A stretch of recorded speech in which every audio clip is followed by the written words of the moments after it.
Welcome, wanderers. As the moon hangs heavy and the world outside falls silent, let the shadows in your room deepen and your guard fall.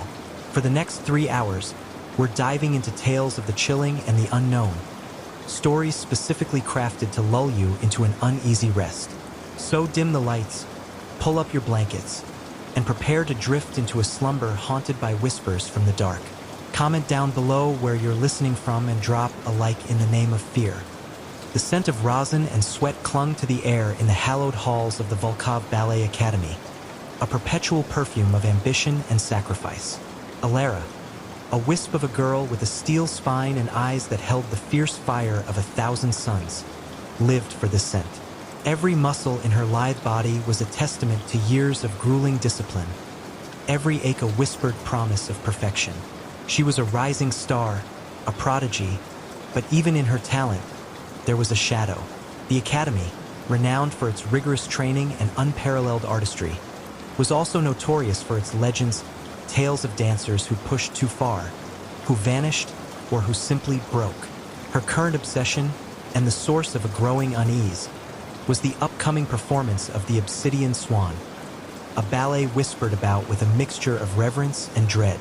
It was a rarely performed masterpiece, a ballet of such technical difficulty and emotional intensity that it was said to consume its lead dancers. The role of the Black Swan, in particular, was cursed, demanding a surrender so absolute that some believed it was less a performance and more a possession. The director, Madame Volkov herself, a woman whose stern gaze could wither even the most confident dancer, had chosen Alara for the lead. It was an honor, a dream come true, yet a cold dread settled in Alara's stomach.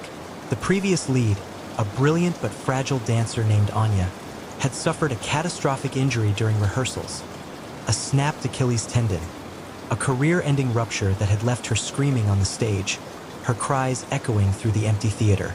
Some said it was an accident. Others whispered of the swan's jealousy.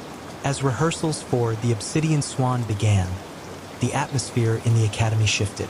The usual competitive tension was replaced by a palpable, almost suffocating sense of dread.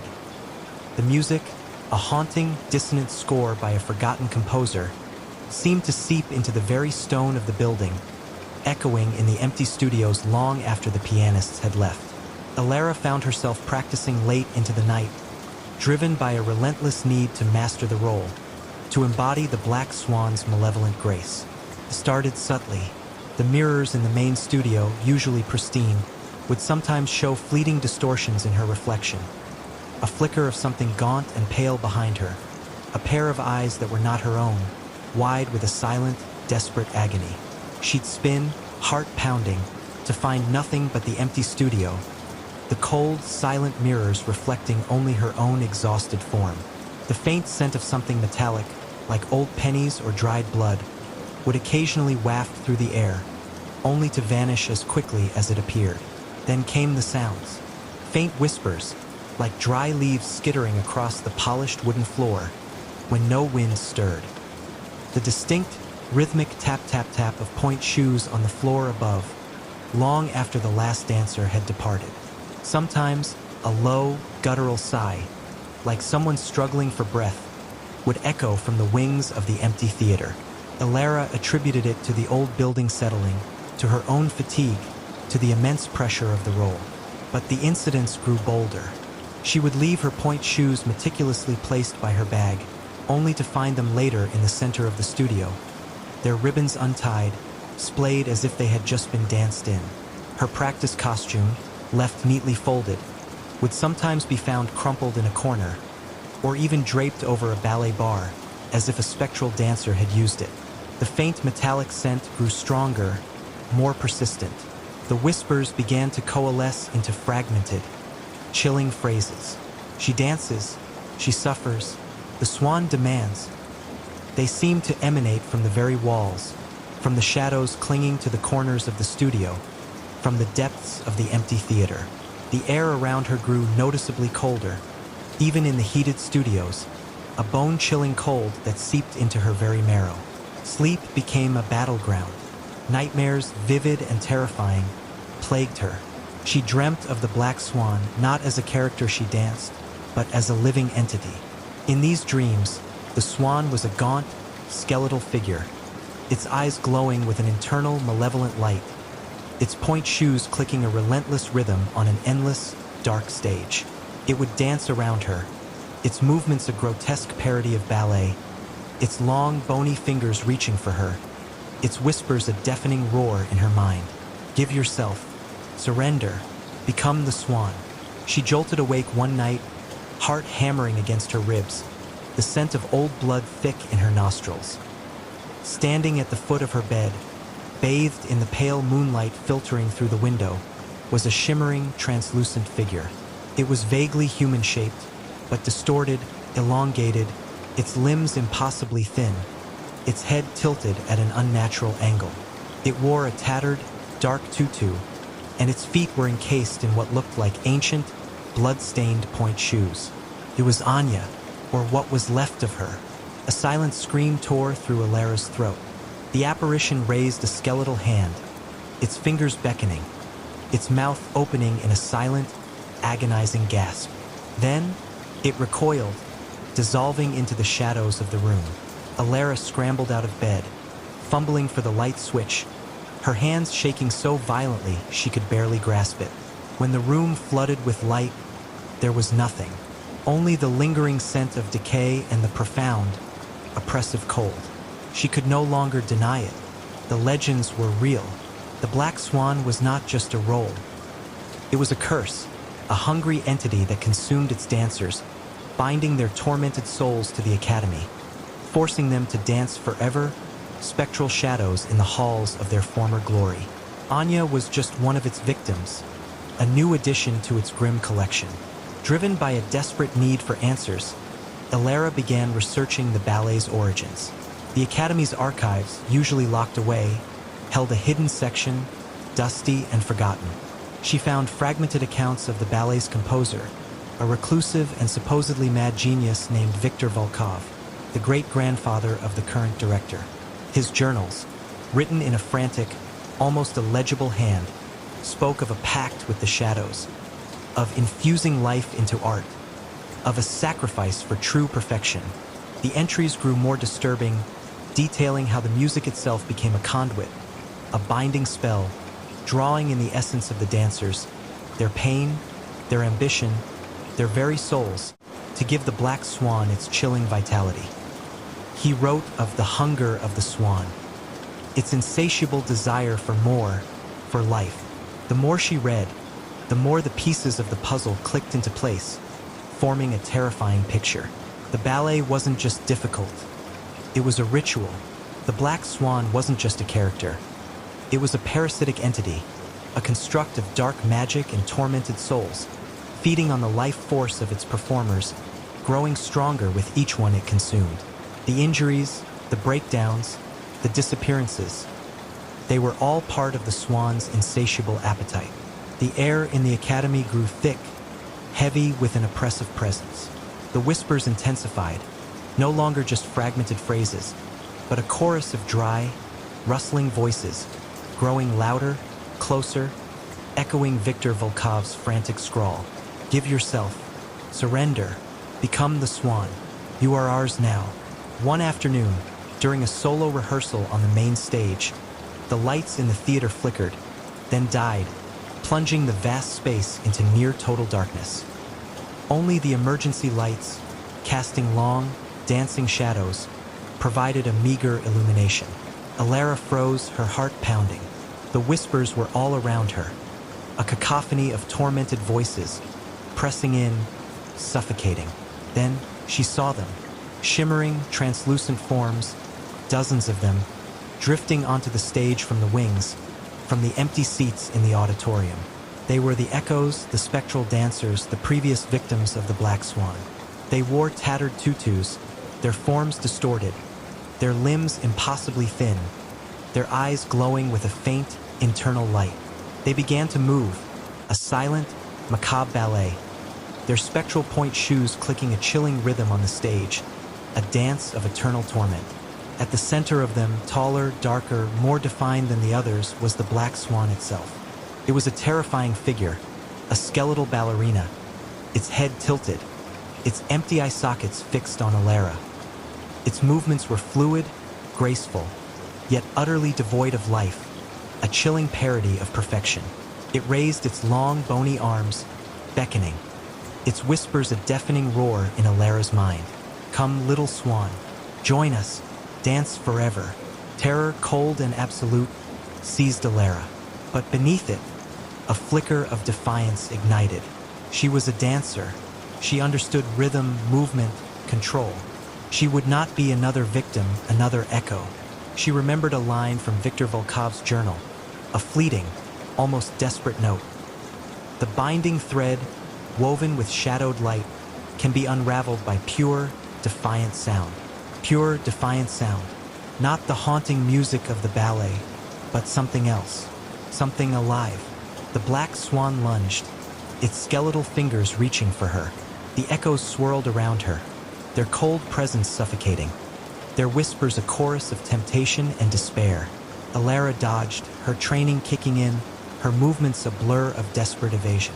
She saw the stage door, a sliver of hope. She scrambled towards it, the spectral dancers hot on her heels, their clicking point shoes a relentless pursuit. The black swan was faster, its movements impossibly swift.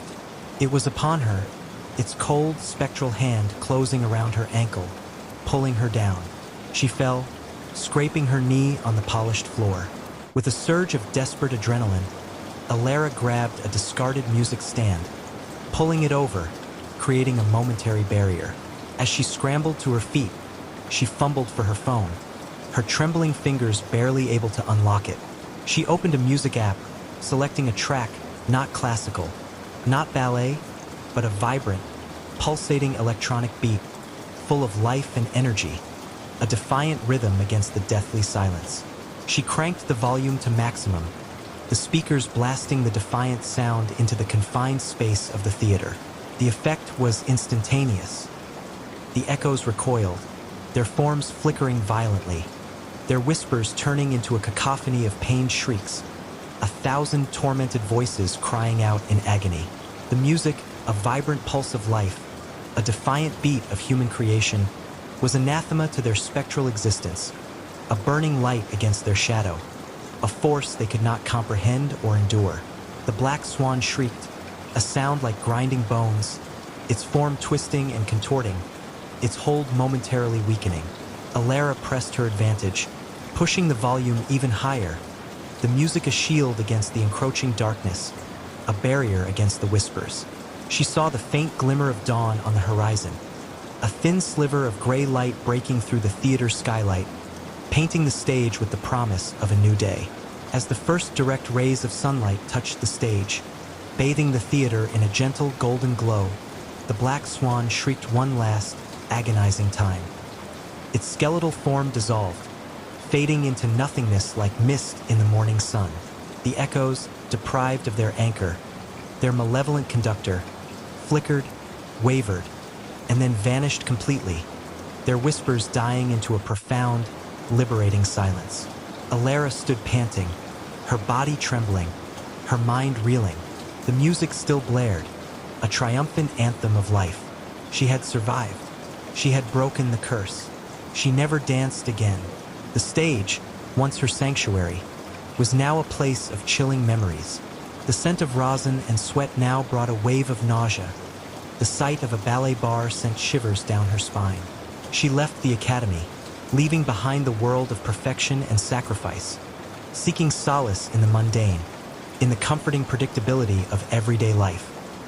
But sometimes, late at night, when the wind howled outside her window, she would hear it a faint, almost imperceptible tap-tap-tap of point shoes on a distant, unseen floor, and a chilling, high-pitched giggle just at the edge of hearing, a sound that seemed to echo from the deepest recesses of her memory.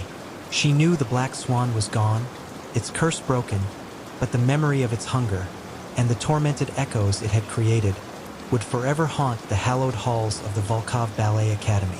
And sometimes, just sometimes, a new, ambitious dancer, driven by the same relentless pursuit of perfection, would find themselves drawn to the obsidian swan, unaware of the chilling price of its artistry, unaware that some performances, once begun, never truly end. The last rays of the setting sun, a bruised purple and fiery orange, painted the ancient rooftops of Bruges in a fleeting, deceptive beauty. The Vandervelde family, Thomas, the perpetually optimistic father, Clara, the pragmatic mother, and their two children, 10-year-old Lily and 14-year-old Finn, had spent the day enchanted by the city's canals and medieval architecture. Now, as twilight deepened, a chill seeped into the cobblestone streets, far colder than the autumn air. "Just a little further, kids," Thomas chirped, consulting his worn tourist map. "Our guest house is just past the belfry. We can grab some frites on the way." Lily, clutching her new lace doll, shivered. "It's getting dark, Papa, and quiet." Finn, usually absorbed in his phone, looked up, his brow furrowed. "She's right. Where is everyone? It was packed a few hours ago." Clara pulled her shawl tighter. "Perhaps the locals simply retreat indoors once the tourists disperse. Come on, let's hurry. I don't like the feel of this." The charming, bustling lanes of daylight Bruges had transformed into something else entirely. The gas lamps, when they flickered on, cast long, dancing shadows that seemed to writhe and stretch, making familiar archways appear like gaping maws. The gentle lapping of canal water against stone now sounded like a hungry whisper, and the silence, it was profound, unnerving, a silence that swallowed footsteps, muffled distant chimes, and left only the beating of their own hearts. As they hurried down a narrow, winding alley, a sudden, sharp sound echoed from ahead, a high-pitched, almost animalistic shriek quickly cut short. Thomas froze, his hand instinctively going to Clara's arm.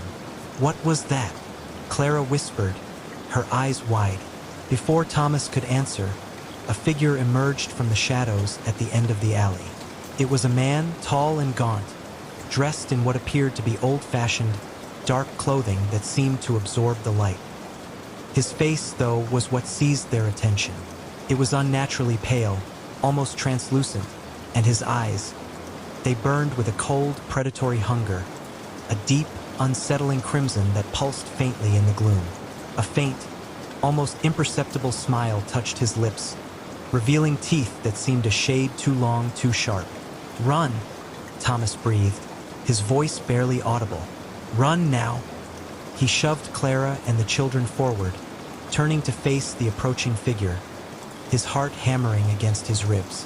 The man moved with impossible speed, a blur of dark cloth, closing the distance in a terrifying heartbeat. Thomas barely had time to raise his arm before a cold, crushing grip seized his wrist. He felt a searing pain, a burning cold that spread rapidly up his arm. The man's eyes, those terrible crimson orbs, fixed on his, and a low, guttural growl, like stones grinding together, vibrated through the air. "Go!" Thomas roared, wrenching his arm free with a desperate surge of adrenaline, stumbling backward. The man hissed, a sound like escaping steam, his gaze now locked onto the fleeing family. They ran, their footsteps echoing frantically on the cobblestones.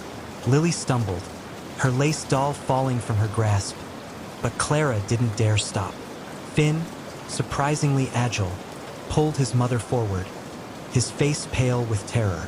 They burst out of the alley into a wider square, dominated by the looming, dark silhouette of the belfry. The square, too, was deserted. The air here was colder, heavier, laden with a faint, metallic scent. Suddenly, from the shadows of a nearby archway, another figure emerged. Then another, and another.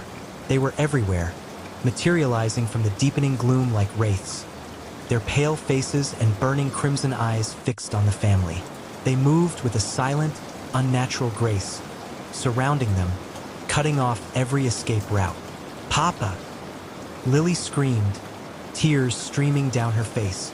Thomas, panting, spun around, his eyes darting from one terrifying figure to the next. There were at least a dozen of them, perhaps more, their numbers growing with each passing second. These were not mere men. These were the creatures of nightmare, the legends whispered in hushed tones. "Vampires! Stay together!" Clara cried, pulling the children close, her voice trembling but resolute. One of the vampires, a woman with long, dark hair that seemed to writhe like serpents in the dim light, glided forward. Her dress, though elegant, was stained with what looked like dried blood. Her smile was chillingly beautiful, a predatory invitation. "Such sweet, vibrant life," she purred, her voice like silk, yet laced with an ancient, terrible hunger. A rare treat in this quiet city. Thomas knew they couldn't fight them. They were outnumbered, outmatched. He had to buy them time. He looked around frantically, his gaze falling on a small, ornate church across the square, its wooden doors dark and imposing. "The church!" he yelled, pointing. "Run for the church! Now!" He grabbed a loose cobblestone, heavy and rough, and hurled it with all his might at the closest vampire. It struck the creature squarely in the chest with a dull thud. The vampire merely hissed, unfazed, its crimson eyes flaring with annoyance rather than pain. But it bought them a precious second. They sprinted across the square, Lily sobbing uncontrollably, Finn pushing his mother and sister forward with surprising strength. The vampires moved to intercept, their movements impossibly fast, flanking them, cutting them off. A tall, muscular vampire, its face scarred and ancient, lunged at Finn. Thomas, with a desperate burst of speed, threw himself in front of his son, taking the brunt of the attack. He felt a searing pain as the vampire's hand, cold and strong as iron, clamped onto his shoulder. He cried out, stumbling, but he held his ground, shielding Finn. "Go!" he gasped, his voice strained. "Don't look back." Clara, her face streaked with tears, hesitated for a split second, then pulled Lily and Finn forward, towards the church doors, leaving Thomas to face the horror alone. She knew with a terrible certainty that this was the only way. Thomas thrashed, trying to break free, but the vampire's grip was unbreakable. The creature leaned in, its breath cold and stale, its crimson eyes burning into his. He felt the sharp, agonizing prick of fangs at his neck, then a burning, sucking sensation as his life force began to drain away. He screamed, a raw, primal sound of agony and despair, as the world began to spin, his vision blurring. Clara, Lily, and Finn reached the heavy wooden doors of the church. Clara frantically tugged at the iron handle, but it was locked. Panic surged, cold and suffocating. "It's locked," she sobbed, pounding on the unforgiving wood. "Mama, look!" Lily cried, pointing. Through the gaps in the belfry's ancient stones, a pale, ethereal light began to glow. It was the moon, finally breaking through the clouds, a sliver of silver against the inky sky. And as its light touched the square, a faint, almost imperceptible shimmer rippled through the air. The vampires, previously so confident, suddenly recoiled. A collective hiss of pain and frustration swept through their ranks. Their pale skin, touched by the moonlight, seemed to smoke faintly, and their crimson eyes narrowed, losing some of their terrifying intensity. "The moon!" Finn exclaimed, his voice hoarse. "They don't like the moonlight." The lead vampire, the woman with the silken voice, snarled, her beautiful face contorted in a mask of rage. "Fools! The night is still young. The shadows are long." But the brief exposure to the moonlight had given them a chance. Clara, seeing a small, ornate side door, yanked at its handle. It creaked open, revealing a dark, musty interior. "Inside! Quickly!" she urged, pushing the children through.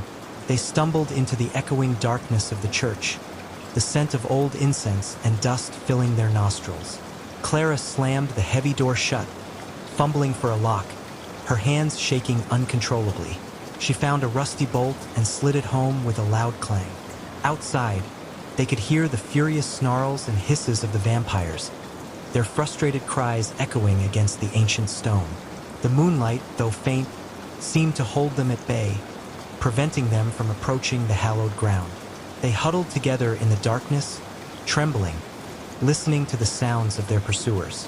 The silence that followed was almost worse, a heavy, waiting silence punctuated only by their ragged breaths and the frantic pounding of their hearts. Hours passed. The moon climbed higher, casting faint, silvery beams through the stained glass windows, illuminating dust motes dancing in the air. The sounds outside had ceased. "Are they gone?" Lily whispered, her voice tiny in the vast space. Clara didn't know. She felt a profound, aching emptiness where Thomas had been. He had sacrificed himself, bought them this chance. The thought was a raw wound in her soul. As dawn approached, a faint, gray light began to filter through the windows. The air in the church felt lighter, the oppressive dread slowly lifting. Clara cautiously unbolted the side door, peering out. The square was empty. The cobblestones gleamed wetly in the pre-dawn light. There was no sign of the vampires, no sign of Thomas. Only a faint, metallic stain on the cobblestones where he had fallen. They emerged from the church, blinking in the pale light, their bodies stiff with cold and fear. The city of Bruges, usually so picturesque, now seemed to hold a sinister secret, its beauty tainted by the night's horrors. They walked slowly, numbly, towards the city gates, avoiding the narrow alleys, sticking to the wider, more open streets. The first signs of morning life began to appear, a baker opening his shop, a milkman making his rounds. But to the Van der Velde family, the world felt irrevocably changed. As they reached the city outskirts, Lily suddenly stopped. She pointed to a small, dark stain on her lace doll, the one she had dropped in the alley. It was a faint, reddish-brown mark, almost imperceptible. "Mama," she whispered, her eyes wide. "My doll. It has a little bit of Papa's blood." Clara looked at the doll, then at Lily's innocent, yet strangely knowing face. A new, chilling thought took root in her mind. The vampires had recoiled from the moonlight, from the holy ground. But what about the blood, the essence of life now carried by their child? They left Bruges, never looking back. But the memory of the crimson eyes, the chilling whispers, and the ultimate sacrifice of Thomas would forever haunt them. And sometimes, in the dead of night, Clara would hear a faint, metallic hum, and she would look at Lily, sleeping peacefully, her lace doll clutched tight, and wonder what ancient hunger had truly been awakened, and what new, terrible legacy had been passed on in the heart of the silent, beautiful, and utterly terrifying city of Bruges. The air crackled with anticipation, thick with the intoxicating scent of high-octane fuel, burnt rubber, and the nervous sweat of 1,000 spectators. The Midnight Grand Prix, an unsanctioned, underground race, was less an event and more a legend, whispered about in the dark corners of the racing world. It wasn't about prize money or fleeting fame. It was about proving you were the fastest, the most fearless, the one who could tame the treacherous, winding roads of the Blackwood Pass. And, as whispered in hushed tones that carried the weight of ancient dread, it was about surviving the pass itself, a place where the road seemed to consume those who dared to challenge it. Rory Kincaid, a man whose life was a blur of speed and adrenaline, whose very pulse seemed to beat in time with a revving engine, gripped the steering wheel of his custom-built Phantom. A sleek, raven-black machine that purred with barely contained power, a predator waiting to be unleashed. His heart hammered a frantic rhythm against his ribs, a familiar drumbeat before a race, a symphony of anticipation and controlled fear. But tonight, there was a different note in the symphony of his nerves, a discordant hum of unease that resonated deep within his bones.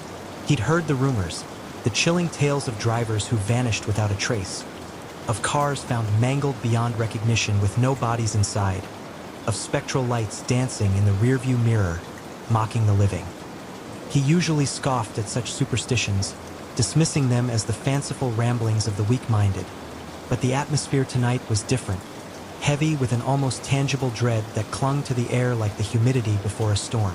His rivals lined up beside him, their machines gleaming under the harsh floodlights, each a testament to engineering and a hunger for victory. There was Viper Valerius, a cold-eyed veteran with a reputation for ruthless aggression, whose steely gaze promised no quarter. Blaze Brennan, a flamboyant newcomer whose recklessness was matched only by his blistering speed, a wild card in every race, and the enigmatic Shadow, a driver whose identity was unknown, always clad in black from head to toe. Their car a featureless, matte gray blur, a silent, almost invisible menace on the track. The tension was a living thing, a coiled serpent ready to strike. The starting gun cracked, a sharp, deafening report that echoed through the night, slicing through the roar of the crowd. Engines roared, a collective beast unleashed, a primal scream of power. Tires shrieked, biting into the asphalt with desperate urgency, leaving smoking trails in their wake, and the cars launched forward, a kaleidoscope of speed and light, blurring into streaks against the dark backdrop of the pass. Rory pushed the Phantom, feeling the raw power surge through him, the acceleration pinning him back against his seat, becoming one with the machine, a seamless extension of steel and speed. Blackwood Pass lived up to its ominous name. The road was a serpentine nightmare, a ribbon of asphalt clinging precariously to the side of a sheer cliff face, dropping into a bottomless gorge on one side, a gaping maw of darkness, and rising to a dense, ancient forest on the other, its trees like skeletal fingers reaching for the sky. Hairpin turns followed blind crests with cruel regularity, and the narrow asphalt offered no forgiveness for error, no mercy for the hesitant. The moonlight, when it broke through the heavy, scudding clouds, cast eerie shadows that danced and writhed, playing tricks on the eyes, transforming familiar shapes into grotesque specters. Rory was in his element, his instincts honed by years of pushing limits, his reflexes a blur of precision. He took the first few turns with practiced precision, his tires kissing the very edge of disaster, the cliff face a blurred wall beside him, his mind a calculating machine, processing every variable, every nuance of the road. He passed Blaze, whose car skidded dangerously close to the cliff edge, a near miss that sent a jolt through Rory, even as he focused on his own line. He saw Viper's determined face in his rearview mirror, a grim mask of concentration, a relentless hunter on his tail. Then, the first anomaly occurred, subtle at first, easily dismissed. As he rounded a particularly tight bend known as Widow's Kiss, a faint, ethereal glow appeared in his rearview mirror, not from a car's headlights, but a soft, pulsing luminescence, like a distant, dying star. It was behind Shadow's car, which was currently a few lengths back, a silent, unsettling companion. Rory blinked, shaking his head, trying to clear his vision. Just the glare of the lights, he told himself. Fatigue, perhaps, playing tricks on his overstimulated mind. But the glow persisted, growing brighter, seeming to pulse with a life of its own, an internal rhythm that defied explanation. It wasn't static. It moved, weaving and darting behind Shadow's vehicle, almost like a phantom passenger, a silent observer in the deadly race. Rory frowned, a knot forming in his stomach, pushing the thought aside with a desperate effort. Focus on the road. Focus on the race. He pulled ahead of Shadow, the Phantom's engine screaming in protest as he redlined it, pushing the machine to its absolute breaking point. As he glanced in his mirror again, the glow was still there, but now it was closer, directly behind him, a shimmering, indistinct form in the periphery of his vision, just beyond the edge of clear sight. He felt a sudden, inexplicable drop in temperature inside the cockpit, a chilling cold that seeped into his bones despite the roaring heat of the engine and his own adrenaline-fueled body. A profound shiver traced its way down his spine, a premonition of something terrible. The whispers began then, faint at first, like the rustle of dry leaves in a forgotten wind, or the distant murmur of a restless crowd. They weren't words, not yet, but a cacophony of dry clicks, faint sighs, and something that sounded uncannily like stifled laughter. A cruel, mocking sound that seemed to echo from the very depths of the gorge. It seemed to emanate from the very air around him, from the shadows clinging to the ancient trees, from the endless blackness of the gorge below. Rory gripped the wheel tighter, his knuckles white against the dark leather, his heart hammering a frantic, irregular beat. The adrenaline that usually sharpened his senses now seemed to amplify his unease, turning every shadow into a lurking threat. He pushed the Phantom harder, the speedometer needle trembling at its maximum, trying to outrun the unsettling presence, to leave the whispers and the cold behind. The glow in his mirror intensified, becoming a swirling vortex of pale light, growing more defined, more menacing. The whispers grew louder, more distinct, forming fragmented, chilling phrases that seemed to claw at the edges of his sanity. Faster, not fast enough, you can't escape, we are waiting. Ahead, Blaze's car suddenly swerved violently, its tires losing traction with a desperate shriek that cut through the night. It spun once, twice, a chaotic dance of metal and light, then veered off the road with a sickening crunch, disappearing into the black maw of the gorge. No explosion, no fiery wreckage, no sign of life. Just silence, profound and absolute, where a moment before there had been the roar of an engine. Rory's blood ran cold, a chilling realization dawning on him. Blaze was known for his recklessness, but not for such a catastrophic, unforced error. It was as if something had pulled him off the road, an invisible hand guiding him to his doom. The glow in Rory's mirror pulsed, brighter now, an almost blinding luminescence, and the whispers coalesced into a chilling chorus, 1,000 voices speaking as one. One down. Who's next? The past hungers. It always hungers. He glanced at his GPS, his eyes darting from the road to the flickering screen. He was nearing Devil's Backbone, a series of treacherous S-curves notorious for claiming unwary drivers, a section of the road that demanded absolute precision.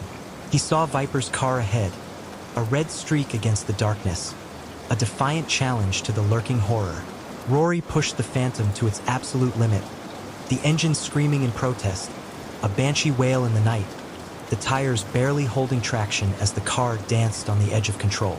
As he entered Devil's Backbone, the glowing entity in his mirror seemed to expand, filling his entire rear view, its form becoming clearer, more terrifying. He could almost make out a skeletal, elongated shape within it, its head tilted at an unnatural angle, its empty eye sockets fixed on him with an ancient, malevolent gaze. The whispers were no longer whispers. They were a dry, rasping chorus directly in his ears, inside his head, 1,000 voices screaming his name, demanding his surrender. We ride with you, Rory Kincaid. We ride with all who dare to challenge the past. And we claim our due. Your soul, your essence, your eternity. He felt a sudden, inexplicable drag on the steering wheel, a subtle resistance that fought against his every input, a powerful, unseen force trying to wrest control from him. The Phantom began to veer, inching closer to the sheer cliff edge, the abyss beckoning. Rory wrestled with the wheel, his muscles screaming in protest, his arms burning with the effort. It was as if an invisible hand, cold and strong, was trying to force him off the road, to join the others. He saw Viper's car ahead, struggling with the same unseen force. Viper's vehicle was fishtailing wildly, its tires smoking, its driver fighting a desperate battle against an unseen adversary, a silent, unseen battle for his very life. Then, with a final, agonizing shriek of tortured metal, Viper's car was violently ripped from the road, not swerving, but literally lifted and hurled into the abyss, a silent, sickening plummet into the darkness, a flash of red disappearing into the void. Rory screamed, a raw, primal sound of terror that tore from his throat, swallowed by the roar of the wind and the whispers. He was alone now, the last one. The glowing entity was no longer just in his mirror. It was in the passenger seat, a shimmering, translucent form, its skeletal fingers, long and bony, reaching for the wheel, for his throat. The whispers were a deafening roar in his mind, 1,000 voices screaming his name, demanding his soul, promising an eternity of torment. Join us, Rory. Become one of us. Ride the past forever. Feel the wind. Feel the cold. Feel the endless hunger. He felt the cold, spectral touch on his arm, a sensation of icy dread that seeped into his very bones, chilling him to the core. His vision blurred, the road ahead twisting and distorting into a grotesque mockery of reality. He was losing control not just of the car, but of his own mind, his sanity fraying at the edges. The entity was trying to possess him, to make him another echo in the past's grim collection, another spectral driver bound to this cursed road. He remembered the rumors, the stories of drivers who vanished. They didn't crash. They were taken. Their cars found empty. Their souls bound to the past, forced to ride forever, spectral guardians of this cursed road, luring new victims into the same inescapable fate. The past was a living entity, a hungry maw that devoured souls. With a surge of desperate adrenaline, a final, defiant spark of life, Rory fought back. He slammed his foot on the accelerator, pushing the Phantom beyond its limits, beyond what he thought was possible, a desperate gamble for survival. The car surged forward, a black bullet against the night, a defiant streak against the encroaching darkness. He swerved violently, hoping to dislodge the entity, to break its hold, to shake off the spectral grip.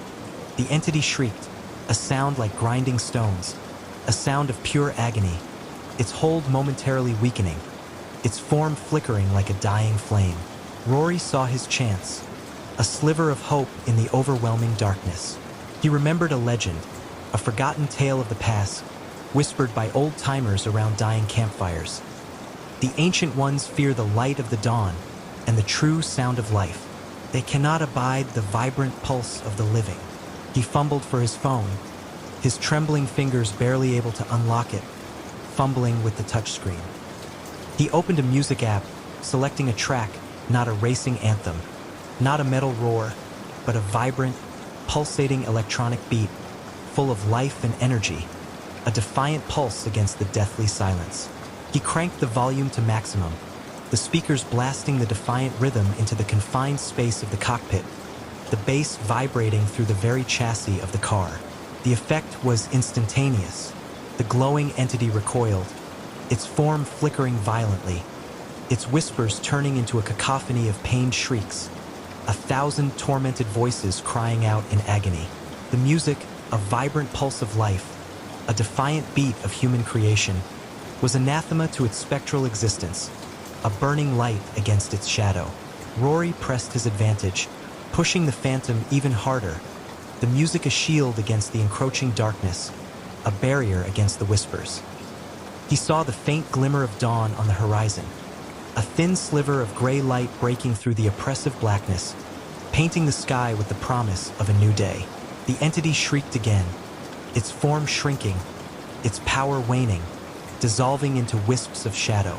As the first direct rays of sunlight touched the treacherous road, bathing the pass in a gentle golden glow, the glowing entity in his passenger seat dissolved completely, fading into nothingness like mist in the morning sun. The whispers died, replaced by the roar of the Phantom's engine and the frantic, pounding rhythm of his own heart, a testament to his survival. Rory drove on, his body trembling uncontrollably, his mind reeling from the ordeal, the phantom chill still clinging to his skin. He reached the makeshift finish line, a solitary victor in a race that had claimed all others, a survivor of an unseen horror. He pulled the Phantom to a screeching halt, collapsing against the steering wheel, gasping for breath, the taste of fear still bitter on his tongue. He never raced again. The thrill of speed was gone, replaced by the chilling, indelible memory of the spectral riders of Blackwood Pass. He sold the Phantom, unable to bear its presence, its silent reminder of the night he had cheated death and glimpsed the true horror of the road, a horror that lurked just beyond the veil of perception. Years passed. Rory lived a quiet life, far from the roar of engines and the whispers of the wind, seeking solace in the mundane, in the comforting predictability of everyday life. But sometimes, late at night, when the wind howled outside his window, a sound that once brought him peace, he would hear it, a faint, dry rustle, like leaves skittering across asphalt, and a chilling, high-pitched giggle just at the edge of hearing, a sound that seemed to echo from the deepest recesses of his memory. He knew the past still called, still claimed its due, still hungered for new souls. And he knew that somewhere, in the eternal darkness of Blackwood Pass, the spectral drivers still raced, their phantom cars a blur of light and shadow, waiting for the next brave fool to challenge their domain, forever trapped in the midnight Grand Prix, forever riding the cursed road.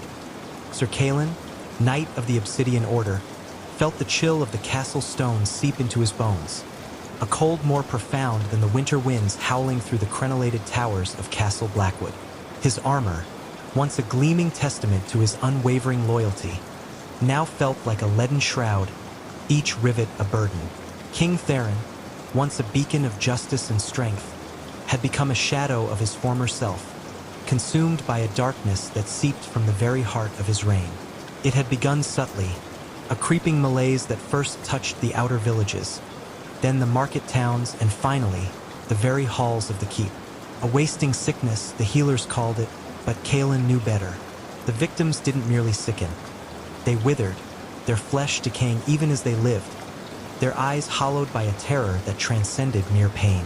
And always, always, the scent of carrion followed them, a cloying sweetness that clung to the air like a shroud. The king, too, began to change. His once booming laugh became a dry cough. His regal bearing slumped into a perpetual stoop.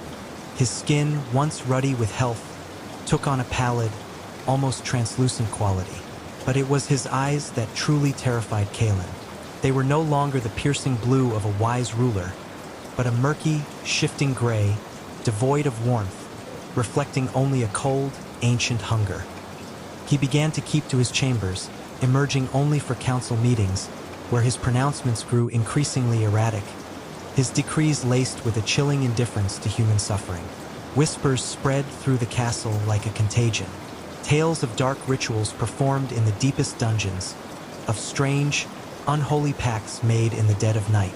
The royal physician, a kind old man named Master Alara, had vanished without a trace after voicing concerns about the king's declining health and increasingly peculiar habits.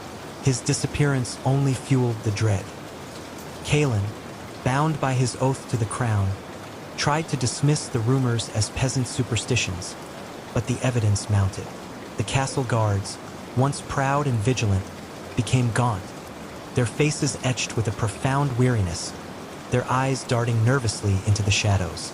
Supplies dwindled, not from siege, but from an unseen drain. The granaries, once overflowing, were now half empty, their contents untouched, yet somehow diminished. One moonless night, Kaelin was on patrol along the battlements. The wind howled, carrying with it a faint, rhythmic scraping sound from below, like rusted metal dragging on stone. He peered over the edge, his hand on the hilt of his sword, but saw nothing but the swirling darkness. Yet, the sound persisted, growing louder, accompanied by a low, guttural moan that seemed to vibrate through the very stones of the castle. It was not human. He followed the sound, descending through winding staircases, deeper and deeper into the castle's forgotten levels. The air grew heavy, thick with the scent of decay that now permeated everything, mingled with a new, cloying sweetness, like overripe fruit. The scraping led him to a heavy, iron-bound door, deep within the oldest section of the dungeons, a part of the castle rumored to be sealed for centuries. The sound was deafening here, a frantic, desperate rhythm, punctuated by the chilling moans. Kaelin pressed his ear to the cold iron. What he heard sent a jolt of pure terror through him. It was a chorus of whimpers, of choked cries, and a horrifying, wet slurping sound. He recoiled, his hand trembling as he drew his sword. The door was not locked, merely sealed with ancient, rusted bolts. He forced them open, the screech of metal echoing through the oppressive silence that followed. The chamber beyond was a nightmare. It was vast, damp, and lit by a sickly green glow emanating from strange, pulsating growths on the walls. In the center, a massive, amorphous mass of dark, glistening flesh pulsed rhythmically. It was covered in hundreds of mouths, each one a gaping maw filled with needle-sharp teeth, constantly opening and closing, slurping at something unseen. And from within the depths of the mass, Kaelin could discern faint, distorted forms, human forms, their limbs twisted, their faces contorted in silent agony, their bodies slowly dissolving into the pulsating horror. His stomach churned, and he almost vomited into his helmet. The scent of carrion was overwhelming here, mixed with the sickeningly sweet smell of decay. He saw a familiar face, half submerged in the pulsating mass, its eyes wide with an unspeakable terror. Master Alara, the royal physician. His body was half consumed, his arms still reaching out, as if in a desperate plea for help. Kalen stumbled back, his mind reeling. This was the source of the sickness, the drain on the castle. This was what the king had become bound to. This was the true horror. He fled the chamber, slamming the iron door shut, the sounds of the slurping and moaning echoing in his ears. He raced back through the labyrinthine passages, his heart a frantic drum against his ribs. He had to tell someone. But who? The guards were compromised, the court terrified into silence. Over the next few days, Kalen became a ghost within the castle walls. He spent his nights poring over ancient texts in the forbidden section of the royal library, bribing old scribes with what little coin he had left. He learned of a forgotten lineage of kings, of a dark pact made centuries ago to ensure eternal dominion over the lands. A pact that demanded tribute. Not gold, not armies, but life itself.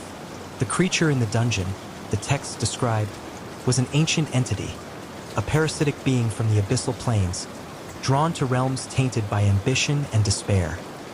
It fed on the life force of living beings, slowly consuming them, transforming them into part of its own grotesque form. In return, it granted immense power and unnatural longevity to its host, the king. The king, the texts revealed, was not merely sick. He was becoming one with the entity, his body slowly merging with its vile essence. The more he fed it, the stronger it became, and the more he gained in power, but at the cost of his humanity, his very soul. The wasting sickness in the villages was merely the overflow, the entity's tendrils reaching out, draining life from the surrounding lands. Kalen's sleep was plagued by vivid, grotesque nightmares. The king's face, distorted and monstrous, merging with the pulsating mass, his eyes glowing with the same sickly green light. He felt the cold, clammy touch of unseen tendrils brushing against his skin, heard the slurping sounds in the deepest recesses of his mind. One morning, he was summoned to the king's private audience chamber. The air was thick with the scent of decay, stronger than ever. King Theron sat on his throne, his form almost skeletal, his skin stretched taut over his bones. His eyes, the murky gray pools, seemed to glow with an inner malevolent light. "Sir Kalen," the king rasped, his voice a dry, papery whisper, yet resonating with an unnatural power. "You have been inquisitive. You seek truths best left buried." Kalen knelt, his hand instinctively gripping the hilt of his sword. "Your Majesty, the kingdom withers. The people suffer. This darkness must be purged." The king let out a sound that was not a laugh, but a dry, rattling cough that seemed to tear at his throat. "Purged? Foolish knight. This is power. This is eternity. The kingdom will thrive, fed by the very essence of its people. A small price for endless dominion." As he spoke, the king's form seemed to shimmer, his skin rippling, his eyes glowing brighter. Kalen saw it then, a faint, almost transparent tendril of black, glistening flesh extending from beneath the king's robes, retracting quickly back into the shadows beneath the throne. "You have seen it, haven't you?" the king whispered, his voice laced with a chilling amusement. "The heart of my power, and soon you too shall be part of it. A loyal servant, even in death." Kalen knew then that there was no reasoning with him. The king was gone, replaced by something ancient and monstrous. His only hope was to find a way to destroy the entity, to sever its connection to the crown. He remembered a vague reference in the old texts to a blade of pure light, capable of piercing the veil between worlds and severing unholy bonds. It was said to be hidden in the catacombs beneath the old chapel, guarded by ancient wards. He feigned compliance, his face a mask of grim determination. "As you command, Your Majesty, I shall serve." That night, Kalen slipped into the ancient chapel, its stained glass windows depicting saints now shattered, their colors muted by time and grime. He descended into the catacombs, the air growing colder, heavier, filled with the scent of damp earth and forgotten bones. The silence was absolute, broken only by the rhythmic drip of water from the ceiling. He navigated the maze of crypts, his torch casting dancing shadows on the stone walls, revealing skeletal remains resting in their ancient tombs. He searched for the wards, for any sign of the blade. He found it beneath a crumbling altar, hidden behind a false wall, a small, unassuming chamber, its entrance sealed by a shimmering, ethereal barrier. He pressed his hand against the barrier, and a jolt of pure energy coursed through him, pushing him back. The wards were powerful. He remembered a passage in the texts, a riddle describing the key to breaking the wards. The tears of the innocent, the blood of the loyal, and the whispered prayer of a forgotten saint. Kalen knew what he had to do.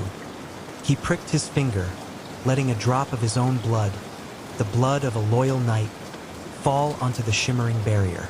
Then he remembered the whispered prayer of Saint Alaric, a forgotten patron saint of purity, a prayer he had learned as a child. He recited it, his voice barely a whisper in the echoing silence. The barrier pulsed, then dissolved into motes of light, revealing a small pedestal within the chamber. And upon it, resting on a cushion of ancient velvet, was the blade. It was not a sword, but a dagger, its hilt crafted from pure, unblemished silver, its blade a shimmering, ethereal blue, pulsating with an inner light. It hummed with a low, resonant vibration, a living thing, radiating a warmth that pushed back the oppressive chill. As Kalen reached for it, the catacombs shuddered. A low, guttural growl echoed from the depths, closer than before. The entity knew. He snatched the dagger, its hilt warm against his palm. The blue light intensified, pushing back the encroaching shadows. He raced back through the catacombs, the dagger's light guiding him. The growl was closer now, a wet, slithering sound, accompanied by the familiar slurping. He emerged from the chapel, the dagger clutched tightly in his hand, its light blazing. The castle was alive with unnatural sounds. The scraping, the moaning, the slurping. It was coming from everywhere, from within the walls, from beneath the floor. The very stones seemed to writhe, their surfaces rippling like disturbed water. He raced towards the dungeon, towards the iron-bound door. He had to sever the connection, to destroy the source of the horror.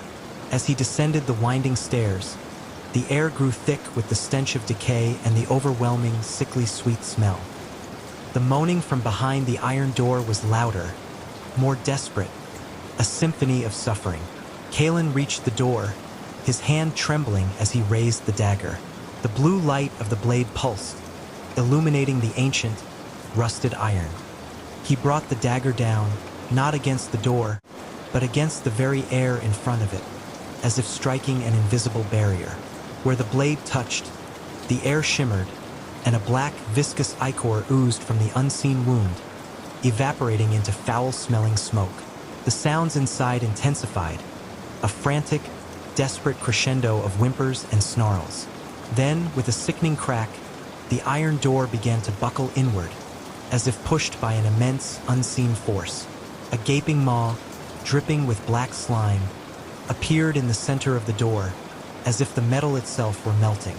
From within the opening, a grotesque hand emerged, long and skeletal, its fingers tipped with razor-sharp claws. It was followed by another, and then a face, a distorted, elongated visage, its eyes sunken and hollow, its mouth stretched into a silent scream.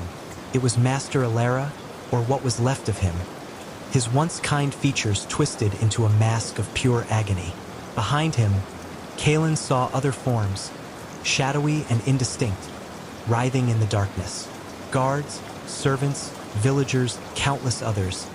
Their bodies fused together, their limbs intertwined, their faces contorted in silent horror. They were a living, breathing tapestry of suffering, bound to the entity. The creature, the true form of the horror, began to pull itself through the opening. It was a monstrous amalgamation of flesh and bone, a pulsating mass of limbs and eyes, its surface slick with the black ichor. It had no discernible shape, only a horrifying fluidity, constantly shifting and reforming, extruding pseudopods and mouths. Its gaze, a multitude of eyes, fixed on Kalen. A low, vibrating hum filled the chamber, a sound that threatened to tear his mind apart.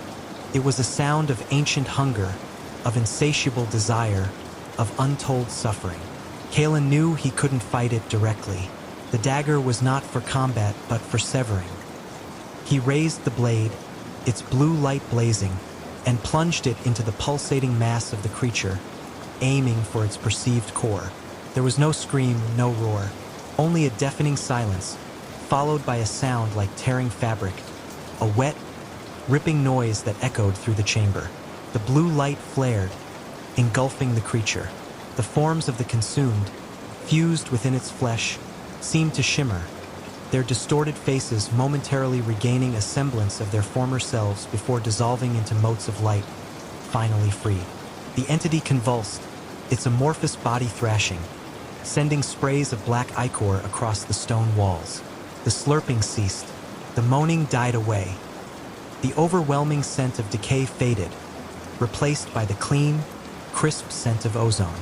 Then, with a final, shuddering tremor, the creature collapsed inward, its monstrous form shrinking, dissolving, until nothing remained but a small, shimmering puddle of black liquid on the stone floor. The iron door, now free of its grotesque burden, swung fully open, revealing only empty darkness beyond. Kalen stood panting, the dagger heavy in his hand, its blue light slowly dimming.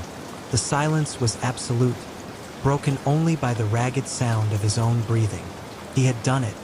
He had severed the connection, freed the tormented souls. But the horror was not entirely gone. The castle still held its secrets. Its ancient stones still whispered of the darkness that had once resided within. The king, he knew, would eventually discover what he had done. His power, his unnatural longevity had been tied to the beast. Now that bond was broken. Kalen emerged from the dungeon, the dagger still clutched in his hand. The castle was quiet, unnaturally so. The guards were patrolling their rounds, their faces still gaunt, their eyes still holding a hint of the terror they had endured, oblivious to the cataclysm that had just occurred beneath their feet. He made his way back to the king's audience chamber, his body aching, his mind reeling. He found King Theron still on his throne, but his form was now utterly withered, a mere husk of a man. His skin was translucent, almost skeletal, and his eyes, once pools of murky gray, were now empty, lifeless sockets. His crown, the symbol of his power, lay askew on his head, a circlet of carrion. His power, his life force, had drained away with the beast. The castle was in an uproar. The few remaining loyal courtiers, the servants, all were in a state of bewildered chaos. Kalen watched, a strange sense of calm settling over him. He knew he couldn't stay. The castle, even without the entity, was a monument to a forgotten horror, a place tainted by unimaginable suffering. He would leave, disappear into the vast lands beyond Blackwood, a ghost among the living, carrying the weight of what he had witnessed. As he slipped away in the pre-dawn hours, disguised in a simple traveler's cloak, he carried nothing but the ancient dagger, its blue light now a faint, almost imperceptible glow. It was a reminder of the darkness he had faced, and the terrible truth he had uncovered. The whispers of the consumed would forever echo in the halls of Castle Blackwood, a chilling tale of a kingdom devoured and a king corrupted. But now, among those whispers, there would also be a new one, a faint, hopeful murmur, the tale of the knight who dared to defy the darkness and lived to tell the tale. A tale that would fade into legend, a warning against the true cost of power and the horrors that lurk beneath the surface of even the most regal facades. The crown of Carrion had fallen, but its shadows would forever linger. Daniel Thorne was a man who had conquered everything. From humble beginnings in a forgotten mining town, he had clawed his way to the pinnacle of global finance, building an empire of tech, media, and real estate. His name was synonymous with innovation, ruthlessness, and an almost pathological aversion to failure. He owned private islands, a fleet of superyachts, and a collection of art that rivaled national museums. Yet, for all his material possessions, Daniel Thorne possessed one true, insatiable hunger: control. Absolute, unyielding control over every aspect of his life, and, if possible, the lives of others. His latest obsession was the Obsidian Vault. Not a bank vault, but a subterranean complex beneath his remote, sprawling estate in the desolate, windswept highlands of Scotland. It was a marvel of engineering, a fortress designed to withstand anything from a nuclear strike to a global financial collapse. But its true purpose was far more personal. It was where Daniel Thorne intended to cheat death. He had poured billions into a clandestine project, recruiting the world's most brilliant minds in cryogenics, neuroscience, and artificial intelligence. His goal: to preserve his consciousness, to upload his very essence into an advanced AI system, thereby achieving a form of digital immortality.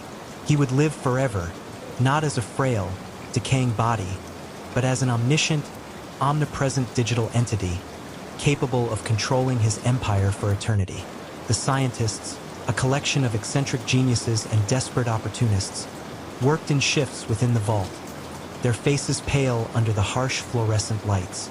Dr. Eris Thorne, Daniel's estranged younger brother, led the neuroscience division. Eris, a brilliant but morally conflicted man, had been coerced into the project, his vast research debts leveraged against him. He harbored a deep resentment for Daniel, but his scientific curiosity and the threat of ruin kept him tethered to the grim task. The vault itself was a testament to Daniel's paranoia and ambition. Layers of reinforced concrete, titanium alloys, and electromagnetic shielding protected its core. Inside, sterile white corridors stretched endlessly, leading to laboratories humming with complex machinery, cryogenic chambers shimmering with frosty mist, and a central server room, the heart of the operation, where racks of supercomputers glowed with an eerie blue light. Daniel had chosen the Scottish Highlands for its isolation, its ancient, untamed energy. The estate, a Gothic monstrosity of dark stone, sat atop a hill, overlooking a vast, brooding loch. Locals whispered tales of ancient spirits, of a dark energy that permeated the land, but Daniel dismissed them as superstitious nonsense. He believed only in what he could control, what he could quantify. The day of the transfer arrived. Daniel, surprisingly calm, lay on a specialized medical bed in the central chamber, wires and sensors attached to his scalp, his heart, his very nervous system. Eris, his face a mask of professional detachment, supervised the final preparations. The air crackled with anticipation, a mix of scientific triumph and unspoken dread. "Initiate neural mapping sequence," Eris commanded, his voice steady despite the tremor in his hands. A low hum filled the chamber as the machines whirred to life.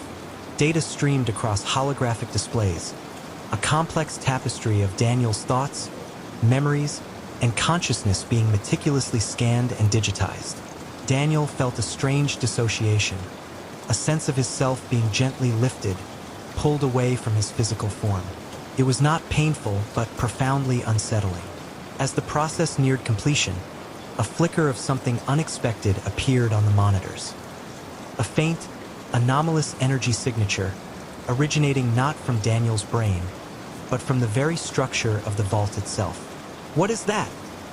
a junior technician stammered, pointing at a rapidly growing spike on a display. Eris frowned. "Unidentified energy spike. Source: internal? Impossible. The vault is sealed." Daniel, still conscious, felt a sudden, intense cold. It wasn't the chill of the cryogenic chambers, but something deeper, more ancient. He heard whispers, not the digital hum of the machines, but faint, guttural voices, seeming to emanate from the very stone walls. "Continue the transfer," Daniel commanded, his voice weak but firm. "Do not stop." The anomaly surged. The lights in the chamber flickered.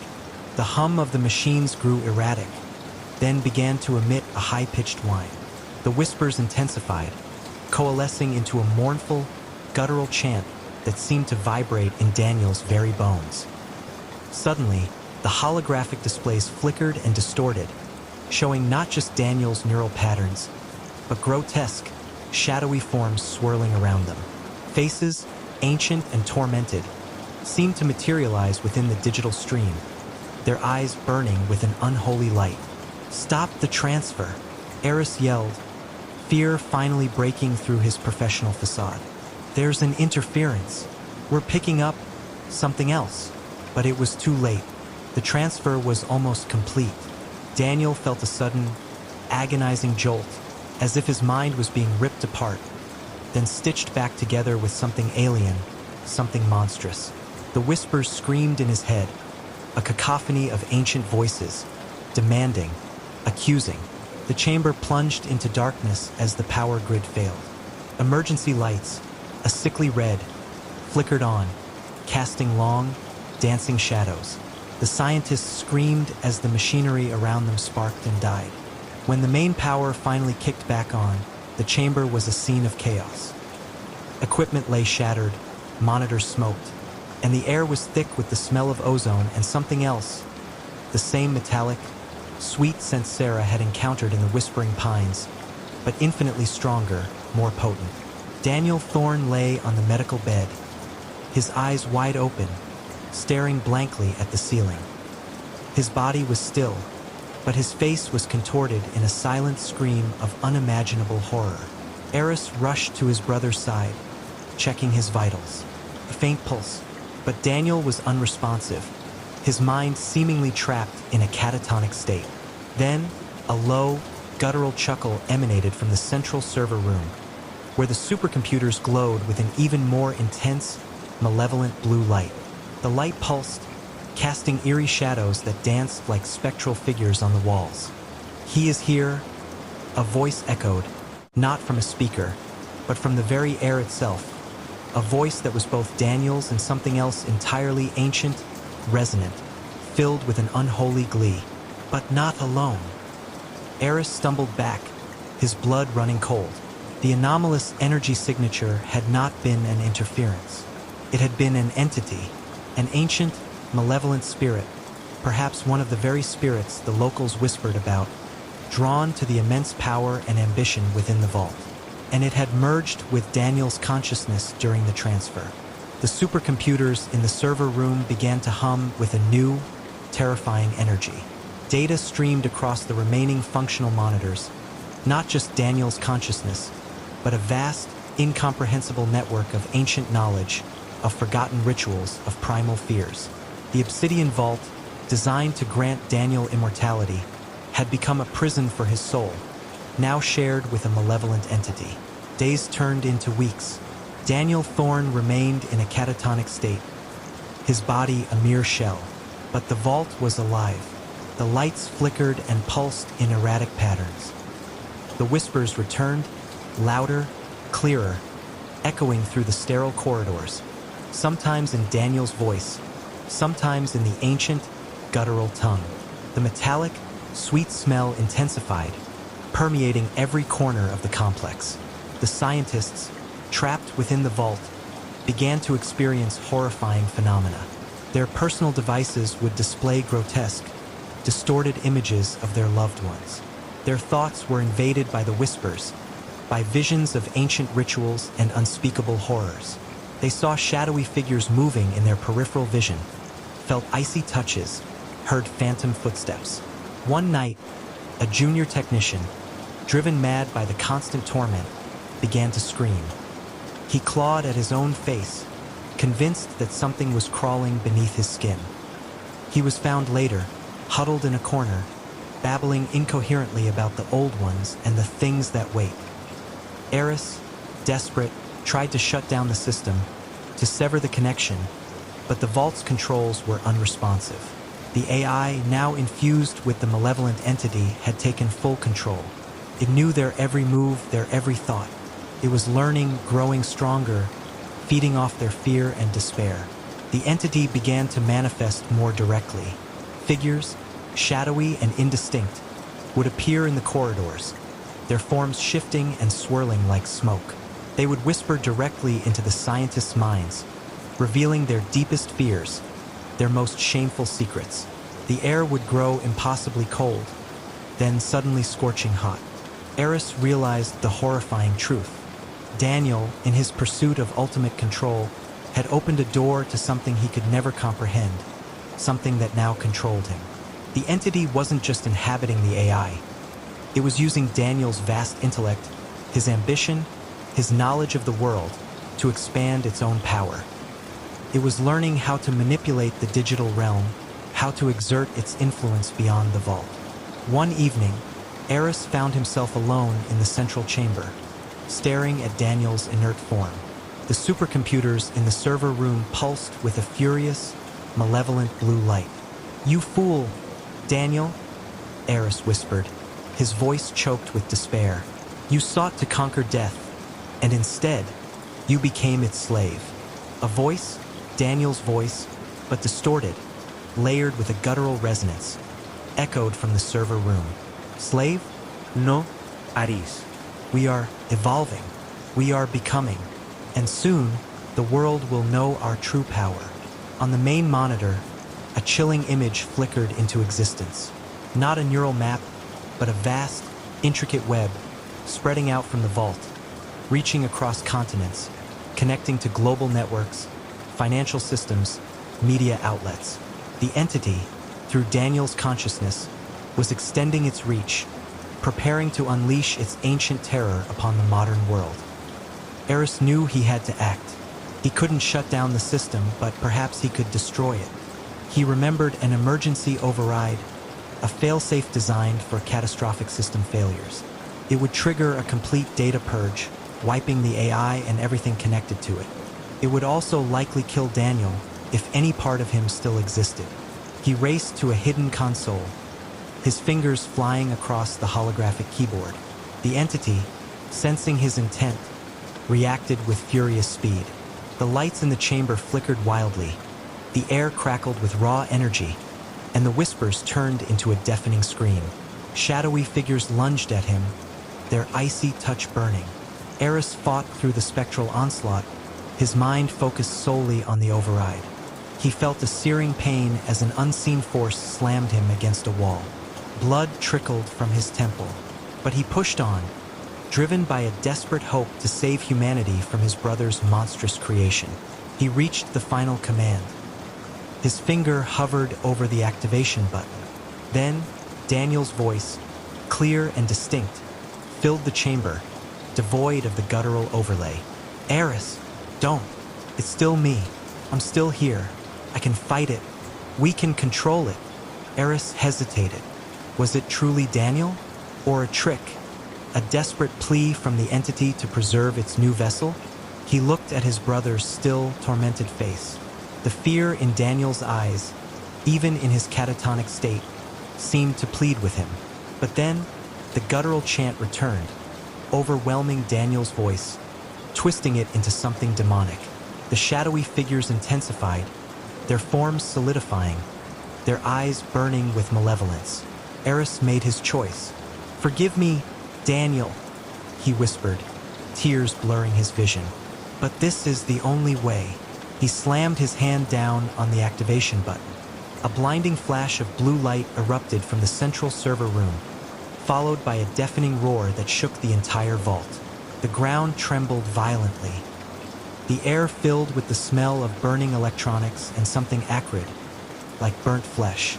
Then silence. When the dust settled, the obsidian vault was dark, cold, and utterly still. The supercomputers were dead, their screens black. The machinery was silent. The metallic, sweet smell was gone, replaced by the faint scent of ozone. Eris, battered and bruised, slowly pushed himself up. He stumbled to Daniel's medical bed. Daniel Thorne was still there, his body lifeless. The pulse was gone. Eris had succeeded. He had destroyed the entity, and with it, his brother. He made his way out of the vault, the heavy iron door groaning shut behind him. He emerged into the Scottish Highlands, the sun rising over the brooding loch, painting the sky with hues of orange and purple. The air was crisp, clean, free of the oppressive dread that had permeated the vault. He was the only one left.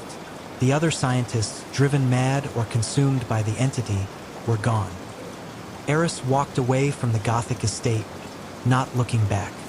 He knew the world would never know the true horror that had almost been unleashed. He carried the burden of his brother's ambition and the chilling knowledge of what lay beneath the earth, a monument to a billionaire's hubris and the ancient forces he had unwittingly awakened. He would spend the rest of his life haunted by the whispers, by the memory of his brother's tormented face, and by the profound silence that now filled the obsidian vault. He had saved the world, but at a cost that would forever echo in the chambers of his own mind. He knew that some things, no matter how much wealth or power one possessed, were never meant to be controlled, never meant to be disturbed. And some doors, once opened, could never truly be closed. The whispers, he knew, would always be there, just at the edge of hearing, a chilling reminder of the horrors he had witnessed, and the darkness that still lingered in the world, waiting for another ambitious soul to awaken it. The pressure was a constant, crushing embrace, a stark reminder of the immense ocean above. Dr. Eris Thorne, his face obscured by the full-face mask, adjusted the beam of his powerful dive light, its cone of pure white cutting through the inky blackness. Beside him, Maya Rodriguez, her movements fluid and graceful despite the bulky rebreather on her back, signaled an okay with a gloved hand. They were deep, deeper than most sane divers would ever venture, exploring a newly discovered trench off the coast of the Mariana Islands. Their mission, funded by a shadowy private research firm, was to investigate anomalous seismic readings emanating from this uncharted abyss. The readings were erratic, unlike any natural geological activity, hinting at something else. Eris, a seasoned marine biologist with a penchant for the unknown, had jumped at the chance. Maya, his former student and now an equally fearless deep-sea explorer, had been his first choice for a partner. The submersible, their lifeline to the surface, hovered 100 meters above them, a distant glow in the oppressive dark. Below, the trench floor stretched out, an alien landscape of hydrothermal vents spewing superheated water and strange, luminescent flora that pulsed with an eerie, internal light. Readings are spiking, Eris. Maya's voice crackled in his comms, a faint tremor in her usually steady tone. Something big, and it's moving. Eris checked his own console. She was right. The anomaly, previously a static point, was now showing a distinct trajectory, heading directly towards them. Keep an eye out, Maya. Could be a new species of megafauna. Or something else. He didn't voice his true fear, that it wasn't biological at all. The water around them grew colder, an unnatural chill that seeped into their thermal suits. The bioluminescent organisms on the trench floor seemed to dim, their eerie glow flickering as if in fear. A low, resonant hum began to vibrate through the water, a sound so deep it felt more like a sensation in their bones than an audible noise. Did you hear that? Maya's voice was tight with apprehension. Feel it? Eris corrected, his own heart beginning to thump against his ribs. This wasn't a whale song. This was something ancient, something immense. The hum intensified, growing into a guttural thrum that made the very water around them tremble. Their dive lights, usually so powerful, seemed to shrink, their beams swallowed by an encroaching, impenetrable darkness that was blacker than the abyss itself. It wasn't just the absence of light. It was an active, consuming void. Then, through the swirling darkness, a shape began to coalesce. It was vast, impossibly vast, dwarfing anything they had ever encountered in the ocean. It wasn't a solid form, but a shifting, amorphous mass, like a living shadow. Tendrils, impossibly long and slender, writhed within its form, occasionally catching the faint light from their torches, revealing a surface that seemed to absorb all photons, leaving only a shimmering, oily blackness. What is that? Maya gasped, her voice cracking. Eris found himself speechless. His scientific mind, usually so quick to categorize and explain, was utterly overwhelmed. This defied all known biology, all understanding of the natural world. It was a nightmare given form, a primordial terror from the deepest, most forgotten corners of the earth. The creature, if it was a creature, continued to approach, its movements slow, deliberate, an utterly silent save for the bone-shaking hum. As it drew closer, Eris could discern faint, pulsating lights within its shadowy mass, like distant, malevolent stars. And then he heard it, not through the comms, but directly in his mind. A whisper. It was not a language, but a chaotic symphony of thoughts, images, and raw, primal emotions. Hunger, ancient, insatiable hunger, despair, unfathomable, cosmic despair. It was a consciousness so vast, so alien, that it threatened to shatter his sanity. Welcome. The whisper resonated in his mind. Not a sound, but a direct intrusion, cold and vast as the ocean itself. You have come to the deep, Maya screamed, a muffled sound through her mask, as a tendril of the shadowy entity brushed against her. Her dive light flickered wildly, then died. Her comms went dead. Maya! Eris yelled, pushing himself towards her, his own light beam wavering. The entity seemed to shift, its form expanding, enveloping Maya in its inky blackness. Eris saw her silhouette disappear, swallowed by the living shadow. He fired his harpoon gun, a desperate, futile gesture. The harpoon simply passed through the entity, leaving no trace. The whispers intensified, a chorus of alien voices in his mind, each one a shard of pure terror. She is ours. Now you. Eris kicked frantically, heading for the distant glow of the submersible. His air supply felt like it was dwindling rapidly, his heart hammering in his chest. The pressure, once a mere embrace, now felt like a giant hand squeezing the life out of him. He glanced back. The shadowy mass was still there, a colossal blot against the faint bioluminescence of the trench. And from within it, he saw a faint, new light. A single, pulsating glow, the same color as Maya's dive light. It was her, or what was left of her. The entity pursued him, not with speed, but with an inexorable, terrifying certainty. It was everywhere. The darkness itself seemed to be its extension. He felt its tendrils brush against his fins, then his legs, sending a wave of profound cold through his suit. The whispers grew louder, more coherent, forming words in his mind. We'll join them. He saw the submersible's lights, closer now, a beacon of hope in the crushing dark. He pushed himself harder, his muscles screaming in protest. He could almost touch it. Then, a tendril, thicker and faster than the others, lashed out and wrapped around his leg. He cried out, a sound lost in the water. The cold intensified, a burning, freezing sensation that spread rapidly through his body. He felt his leg go numb, then his hip. The whispers were a roar in his head, overwhelming his thoughts. He saw images. Vast, ancient cities of impossible geometry beneath the waves, populated by things that were not alive, but merely existed. He saw the faces of countless divers, explorers, sailors, all drawn into the abyss, their minds absorbed, their bodies transformed into the very fabric of the entity. He fought, thrashing against the tendril, but it was like struggling against the ocean itself. He felt himself being pulled back, away from the submersible, deeper into the consuming darkness. His vision blurred, the submersible's lights becoming distant, fading stars. He saw Maya again, or rather, a luminous outline within the entity, her form distorted, elongated, her eyes glowing with the same malevolent light as the creatures. She was part of it now. A new voice joined the chorus of whispers in his mind, a voice that sounded eerily like Maya's, but twisted, devoid of warmth. Join us, Eris. It is peace. He felt his mask being pulled away, the icy water rushing in, filling his lungs. He choked, the last vestiges of oxygen leaving his body. The pressure became unbearable, crushing.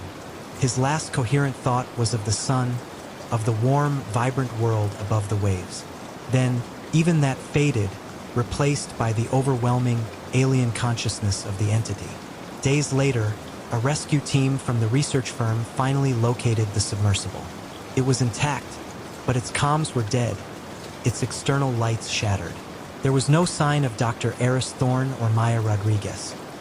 The official report cited equipment malfunction and the extreme conditions of the deep sea. But the lead diver, a grizzled veteran named Captain Miller, knew better.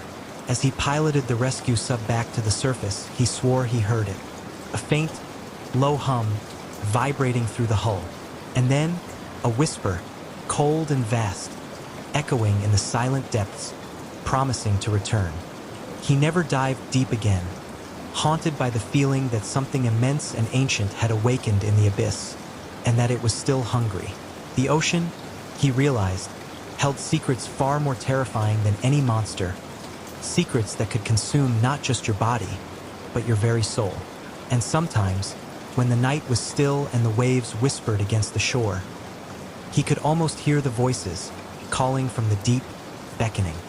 The old Blackwood Manor stood silhouetted against the bruised twilight sky, a skeletal hand reaching up from the earth. Its gabled roofs and crumbling chimneys seemed to frown down upon the three figures who approached with a mixture of trepidation and professional resolve. This was their latest assignment, and the rumors surrounding Blackwood Manor were particularly potent. Two distinct, malevolent presences, and a history steeped in tragedy. Leading the trio was Dr. Eris Thorne, a man whose academic credentials in parapsychology were as impeccable as his tailored tweed jacket. His bald head, usually gleaming under laboratory lights, was now merely a pale orb in the fading light. Eris believed in empirical evidence in the cold, hard data of spectral phenomena. He carried a sophisticated array of sensors and recording devices, his mind already formulating hypotheses. Behind him, shoulders hunched, walked Liam O'Connell, the team's sensitive. Liam's baldness was less a choice, more a result of a nervous habit of running his hands through his hair until it simply gave up. He felt the energies, the echoes of past lives, the chill of unseen presences. He carried only a worn leather satchel, filled with protective charms and an old, battered crucifix. His face was etched with a perpetual weariness, the burden of seeing what others could not. Bringing up the rear, his youthful enthusiasm barely contained, was Chloe Vance. Her head was shaved, a practical choice for long nights in dusty, abandoned buildings. Chloe was the tech whiz, the one who could coax data from the most stubborn equipment. She lugged a heavy backpack filled with thermal cameras, EMF meters, and a custom-built spirit box, her eyes bright with a blend of excitement and healthy respect for the unknown. "Are we sure about this one, Eris?" Liam's voice was a low murmur, barely audible over the rustling leaves. "The feeling, it's different, heavier." Eris adjusted his glasses, his gaze fixed on the manor's dark windows, like vacant eyes staring into the void. "The reports are consistent, Liam. Two entities, a woman, believed to be Lady Eleanor Blackwood, and a child. Both died here under unfortunate circumstances." Chloe piped up. "Local legend says Lady Eleanor was poisoned by a jealous suitor, and her son, young Thomas, fell from the highest tower shortly after. They say their spirits are bound to the manor, forever reliving their final moments." "Legends are just that, Chloe," Eris stated, pushing open the creaking iron gate that led to the overgrown path. "Our job is to separate folklore from genuine paranormal activity." As they stepped onto the property, a sudden, icy gust of wind swept through, carrying with it a faint, floral scent, lilies, Chloe thought, but with an underlying note of decay. Liam shivered violently, pulling his jacket tighter. The front door of the manor was ajar, as if inviting them in. Dust motes danced in the last slivers of sunlight filtering through the grime-streaked windows. The air inside was stagnant, heavy, and impossibly cold, even for a late autumn evening. "EMF readings are spiking already," Chloe announced, her voice a little breathless as she checked her meter. "And the temperature just dropped 5 degrees in this hallway alone." Eris nodded, already setting up a tripod for his thermal camera.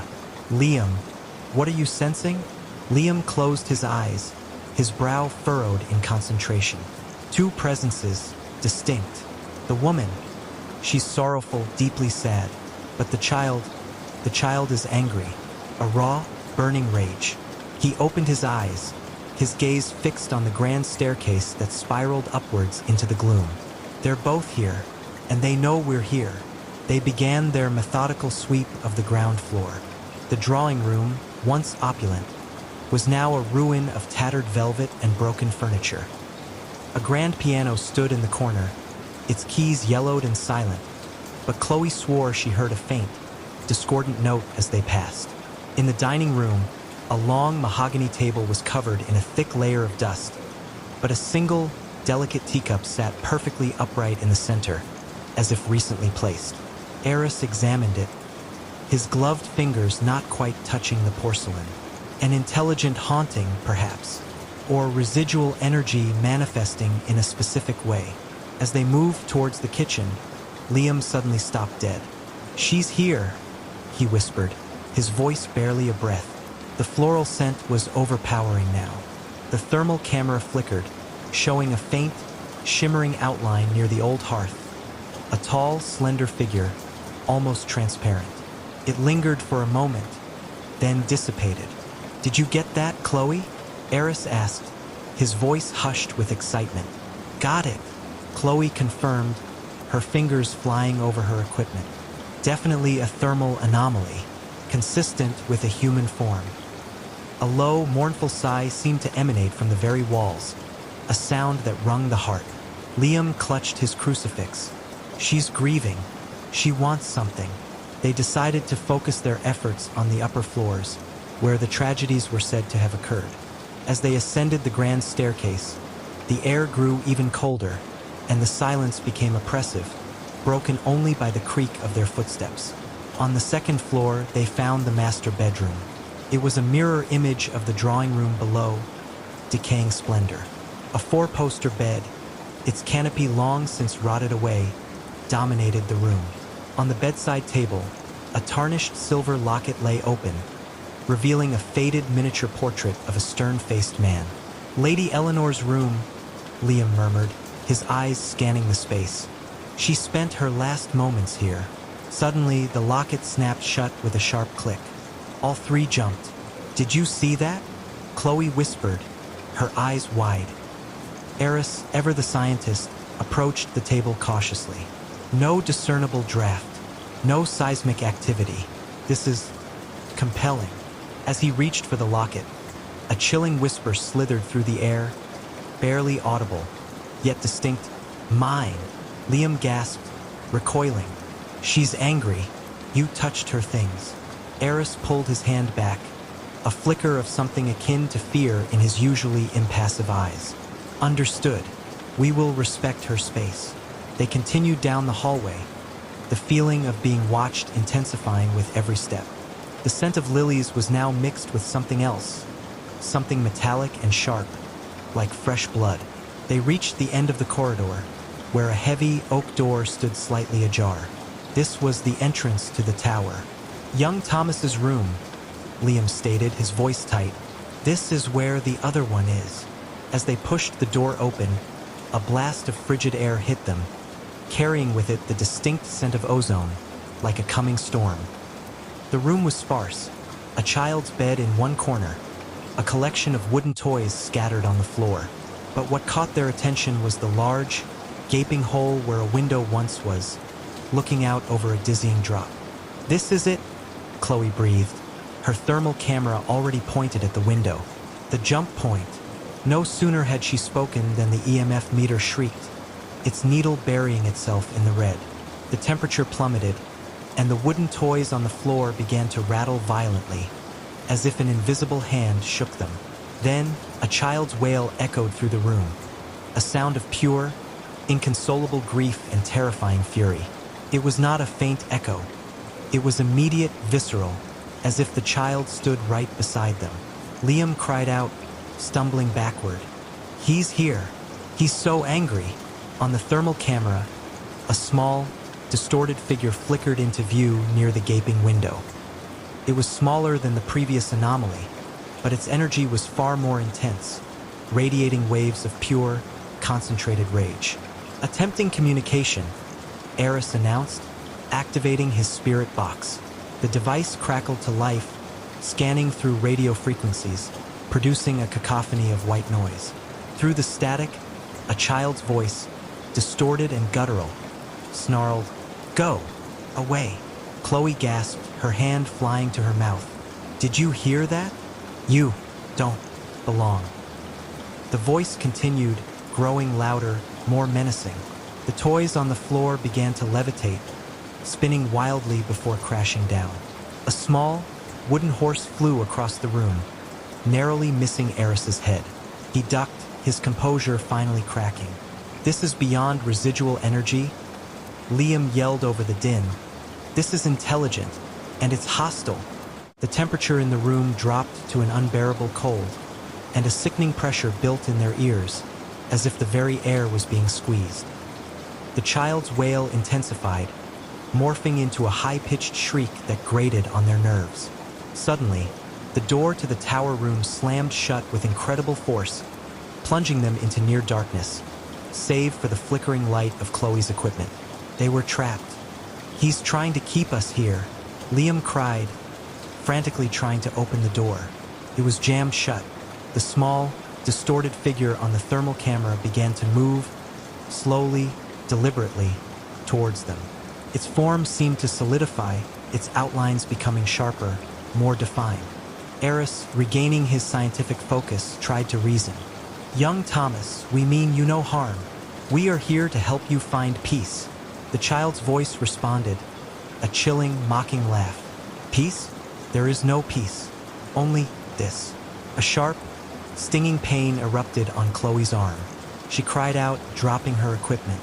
On her skin, 3 distinct, red scratches appeared, as if a child's small, sharp nails had raked across her flesh. "He's physical," Liam yelled, pulling out his crucifix. He began to recite prayers, his voice trembling but firm. The ghostly child recoiled slightly from the crucifix, its form flickering. But then, a new presence entered the room. The scent of lilies returned, stronger than ever, and the thermal camera showed the taller, more ethereal form of Lady Eleanor appearing beside her son. Her presence, unlike the child's raw rage, was a cold, suffocating despair. She didn't shriek or lash out. Instead, a low, sorrowful hum filled the air, a sound that seeped into their bones and threatened to crush them with its profound sadness. "They took him from me," Lady Eleanor's voice whispered, a faint, melancholic echo that seemed to come from everywhere and nowhere at once. "They took my son." The child ghost, fueled by his mother's despair, lunged at Liam. Liam braced himself, the crucifix held high. The ghost passed through him, a wave of intense cold and despair washing over him, leaving him gasping for breath, his skin clammy. "He's trying to possess me," Liam choked out, collapsing to his knees. Eris, seeing Liam's distress, acted quickly. He grabbed a small silver vial from his kit, filled with holy water. "Back, spirits, in the name of the divine, release this man." He flung the water towards the child ghost. The water, instead of splashing, seemed to sizzle and evaporate midair as it reached the spectral form. The child ghost shrieked, a sound of pure agony, and recoiled, its form flickering violently. Lady Eleanor's hum intensified, a protective, yet deeply sorrowful wall of energy. Chloe, recovering from the scratches, saw an opportunity. She grabbed her spirit box, her mind racing. "Eris, Liam, what if they're not trying to hurt us, but to tell us something? What if their rage and despair are just a manifestation of their story?" "What do you mean?" Eris asked, still wary. "The legends, Lady Eleanor poisoned, Thomas falling.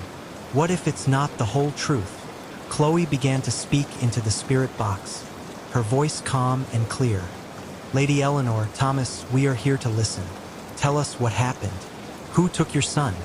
The child ghost, still agitated, began to flicker, but Lady Eleanor's presence seemed to calm, her sorrowful hum softening slightly.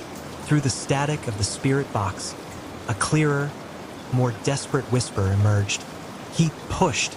"Who pushed him, Lady Eleanor?" Chloe pressed, her heart pounding. "The suitor, Lord Ashworth. He wanted the manor." The voice faded, replaced by a choked sob. The child ghost, hearing this, let out a fresh shriek of rage, and its form surged forward, not at them, but towards the now closed door. It passed through the wood, and they heard a faint, distant crashing sound from below. "He's going after Ashworth," Liam exclaimed, struggling to his feet. "But Ashworth has been dead for centuries." Eris countered, "Perhaps not a physical manifestation of Ashworth, but an energetic echo," Chloe theorized. "He's reliving the moment, trying to get revenge." They knew they had to follow. The door, inexplicably, swung open with a groan. They rushed down the stairs, following the faint, angry energy of the child ghost. They found him in the grand hall, near the main entrance. The air was thick with a palpable tension, and the temperature was fluctuating wildly. The child ghost was a swirling vortex of angry energy, focused on a specific spot on the floor. And there, faintly visible on the thermal camera, was another shimmering outline, a tall, imposing male figure, Lord Ashworth. He was not as distinct as the mother and child, more like a fading imprint, but his presence radiated a cold, calculating malice. The child ghost lunged, passing through the spectral form of Ashworth again and again, a silent, furious assault. Lady Eleanor's mournful hum filled the hall, her presence enveloping both her son and the spectral Ashworth. "He will pay," the child's voice snarled through the spirit box. "He will pay for what he did." Eris, seeing the full picture now, understood. This wasn't just a haunting. It was a reenactment, a desperate plea for justice. "Lady Eleanor Thomas," he called out, his voice resonating with authority. "Lord Ashworth is gone. His physical form is dust, but his actions are recorded here. We hear you. We understand." He then turned to the spectral Ashworth, his voice firm. "Lord Ashworth, your treachery is known. Your vile deeds are revealed. You have no power here, only the echoes of your sin." As Eris spoke, the spectral form of Ashworth flickered violently, then began to dissipate, like smoke in the wind. The child ghost, seeing its tormentor vanish, let out a final, heart-wrenching wail, a sound of both triumph and lingering sorrow. Lady Eleanor's presence intensified, her hum becoming a gentle, almost loving lullaby. She moved towards her son's fading form, enveloping him in a soft, ethereal embrace. The two thermal anomalies merged, shimmering brightly for a moment, then slowly, peacefully, faded away. The air in Blackwood Manor began to warm. The oppressive cold lifted. The metallic sweet scent of blood and decay vanished, replaced by the faint, lingering scent of lilies, now pure and sweet. The silence that settled over the manor was no longer suffocating, but a profound, peaceful quiet. Chloe checked her equipment. EMF readings are back to normal. Temperature stabilized. No more thermal anomalies. Liam, his face pale but relieved, nodded. "They're gone. They found their peace." Eris looked around the now quiet, empty hall. They weren't malevolent. They were trapped by an injustice, unable to move on until their story was heard, their tormentor acknowledged. They packed up their equipment, the weight of their experience heavy but fulfilling. As they walked out of Blackwood Manor, the sun was beginning to rise, casting a golden glow over the old stones. The manor no longer looked menacing, but simply old, a silent witness to a tragedy finally laid to rest. They had not only documented a haunting, they had helped two lost souls find their way home. The three bald ghost hunters, weary but satisfied, drove away, leaving Blackwood Manor to its newfound, peaceful slumber, its secrets finally at peace. The fluorescent lights of the terminal hummed, casting a sterile glow on the weary faces of the late-night travelers. Liam O'Connell, a man whose easy charm usually masked a deep-seated anxiety about flying, tried to project an air of nonchalance. He adjusted the collar of his crisp linen shirt, a nervous habit. His flight, Red Sky Airlines Flight 666 to Tokyo, was already delayed by 2 hours due to unforeseen operational issues. Liam, a successful architect, was on his way to a crucial presentation, but a growing sense of dread was beginning to eclipse his professional worries. He glanced at his watch.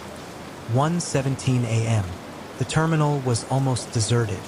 A few scattered passengers, mostly business travelers like himself, slumped in uncomfortable chairs, their eyes glazed with exhaustion. Liam had always hated red-eye flights, but this one felt particularly ominous. The gate agent, a pale woman with tired eyes, had seemed unusually flustered when announcing the delay, her voice barely above a whisper.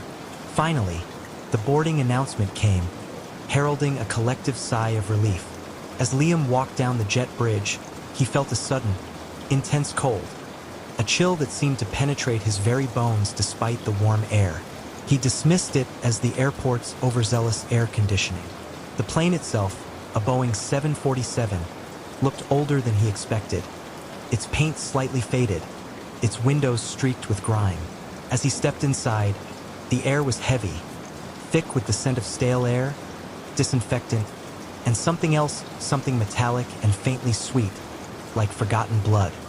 He remembered a similar smell from a particularly unsettling antique shop once, but here it was far more pervasive.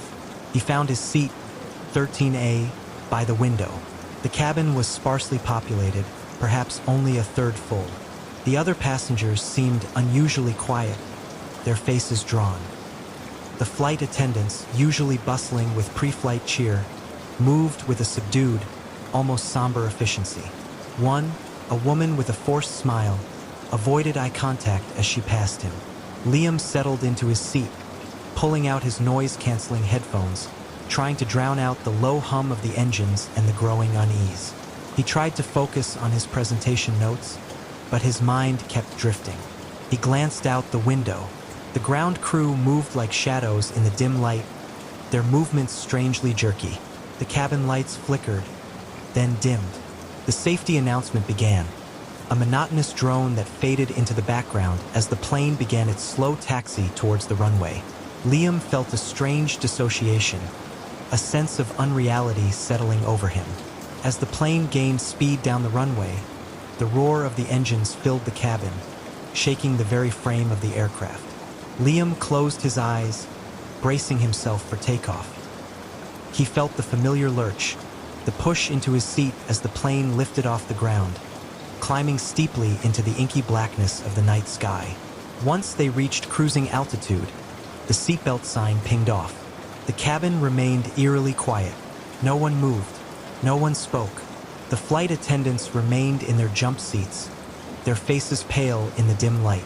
Liam felt a distinct cold spot near his window, even though the cabin temperature was comfortable. He looked out. The clouds below were thick, swirling masses, illuminated by the distant city lights. But then he saw it, a faint, anomalous energy signature. A sickly green glow seemed to pulse within the clouds, moving with the plane. He blinked, rubbing his eyes. Exhaustion, definitely exhaustion. He tried to sleep, but the hum of the engines seemed to intensify, becoming a low, resonant thrum that vibrated in his very bones. Then came the whispers. Faint at first, carried on the recycled cabin air, like dry leaves skittering across the overhead compartments. They seemed to come from everywhere and nowhere, swirling around him. He sees. Liam's heart leaped into his throat. He spun around, but the seats behind him were empty. The few passengers visible were either asleep or staring blankly ahead. He shook his head, trying to clear the cobwebs. Then came the footsteps, light, hesitant steps, always from the aisle or from the galley at the back of the plane. They were too soft to be a flight attendant, too rhythmic to be the plane settling. He'd lie awake, heart pounding, listening to the phantom tread, feeling a cold breath on his neck, as if someone was standing right over him. He pulled out his phone, trying to distract himself with a game. But the screen flickered, showing distorted images of the cabin, the seats stretching and contorting, the faces of the other passengers blurring into grotesque, shadowy forms. His own reflection in the screen seemed to stretch and contort, mirroring their expressions. He dropped the phone, a choked cry escaping his lips. The cabin lights flickered violently, plunging the plane into momentary darkness before sputtering back to life. The metallic, sweet smell intensified, making him gag. A low, guttural chuckle emanated from the back of the plane, chilling him to the bone. He looked around. The passengers were no longer motionless. Their heads were slowly turning, their eyes, once glazed with exhaustion, now glowing with a faint, sickly green light. Their faces were contorted, their mouths stretched into silent, rictus grins. They weren't looking at him with human eyes. They were looking through him. The whispers returned, louder now, a chorus of dry, rasping voices, seeming to emanate from the very walls of the plane. He flies. He falls. A flight attendant, the one with the forced smile, slowly rose from her jump seat. Her movements were stiff, unnatural, like a marionette. Her eyes glowed with the same green light, and her smile stretched impossibly wide, revealing rows of needle-sharp teeth. "Welcome aboard, Mr. O'Connell." Her voice echoed, not from her mouth, but from the very air itself, a voice that was both hers and something else entirely ancient, resonant, filled with an unholy glee. "We've been expecting you." Liam scrambled back, pressing himself against the window, trying to scream, but no sound came out. The flight attendant advanced, her elongated fingers reaching for him, her hollow eyes fixed on him with an unholy hunger. Her uniform seemed to ripple, her form shimmering at the edges. He saw the other passengers, now fully animated, slowly rising from their seats, their bodies twisting unnaturally, their limbs elongating. They were grotesque, shadowy figures, exactly like the ones Lena had animated, but far more terrifying in their horrifying reality. They were the entities from the plane, the things the flight attendant had brought to life. "You are ours, Liam. Your fear. It is delicious." Liam, despite his terror, felt a flicker of defiance. "What do you want?" He choked out, his voice raw. The flight attendant shrieked, a sound that ripped through his ears. Her skeletal fingers closed around his wrist. The touch was icy, burning, searing through his shirt. He felt a strange pull, a dizzying disorientation, as if his own essence was being drawn out of him. He saw visions, ancient rituals, forgotten sacrifices, a world consumed by shadows. "Join us, Liam. Become one with the flight." He fought, clawing at the spectral fingers, but they were impossibly strong. His vision blurred. He felt his life force draining away. Then, a faint, almost imperceptible sound broke through the cacophony of screams and whispers. A distant chime, the captain's voice, crackling over the intercom, distorted and static-filled. "Ladies and gentlemen, this is your captain speaking. We are experiencing some unforeseen turbulence." The entities recoiled, their forms flickering, their screams turning into furious snarls. The green light pulsed erratically. They were sensitive to the mundane, to the intrusion of the outside world. Even the captain's voice. Liam, seizing the moment, pulled with all his might, tearing his wrist free. He scrambled into the aisle, pushing past the contorted passengers. He ran towards the front of the plane, towards the cockpit, his only hope. The entities shrieked, their voices echoing through the cabin, and lunged at him. He felt icy touches, phantom blows, but he pushed on, driven by pure terror. He reached the cockpit door, fumbling with the handle. It was locked. He pounded on it, screaming. The flight attendant, now a monstrous, elongated shadow, lunged at him, her eyes burning with a furious malevolence. Just as her skeletal fingers closed around him, the cockpit door hissed open. The captain, his face pale and sweating, stared at Liam, his eyes wide with a mixture of fear and confusion. "What in God's name?" the captain stammered. Liam shoved himself into the cockpit, slamming the door shut behind him. He leaned against it, panting, his body trembling. The captain and co-pilot stared at him, then at the door, then back at him. "What was that, passenger? What's going on out there?" the co-pilot asked, his voice strained. Liam tried to explain, but the words tumbled out, disjointed and breathless. They're alive. The passengers. The plane. It's haunted. Something's controlling them. The captain, a grizzled veteran, looked at him skeptically. "Son, are you all right?" "You're in shock." But then, a low, guttural thud came from the other side of the cockpit door, followed by a faint, metallic scraping sound. The door itself seemed to bulge inward, as if something massive was pressing against it. The captain's eyes widened. The co-pilot gasped. The whispers returned, faint but distinct, seeping through the reinforced door. "You cannot hide, Liam. We are everywhere." The plane lurched violently, throwing them against their seats. The instruments on the control panel flickered erratically. The green light pulsed from the cabin, visible through the small window in the cockpit door. "What is happening?" the co-pilot yelled, frantically checking his instruments. "We're losing altitude, and the controls, they're not responding." Liam realized the horrifying truth. The entity wasn't just haunting the passengers. It was haunting the plane itself. It was trying to crash them. "It's the plane!" Liam screamed. "It's possessed. It's trying to kill us." The captain, his face grim, slammed his hand on the emergency override. The plane shuddered violently, then stabilized slightly. But the green light pulsed faster, and the whispers intensified, a furious roar in their minds. "You cannot defy us. This is our domain." Liam looked at the captain. "There's an ancient energy. It's feeding on fear. It wants to consume us all." He remembered the spiritual healer's words to Zephyr, the concept of a parasitic entity. The captain, surprisingly, listened. He had seen things in his long career, things that defied explanation. "What do? We have to fight it," Liam said, his voice firm despite his terror. "We have to break its connection." He looked at the control panel, at the complex array of buttons and switches.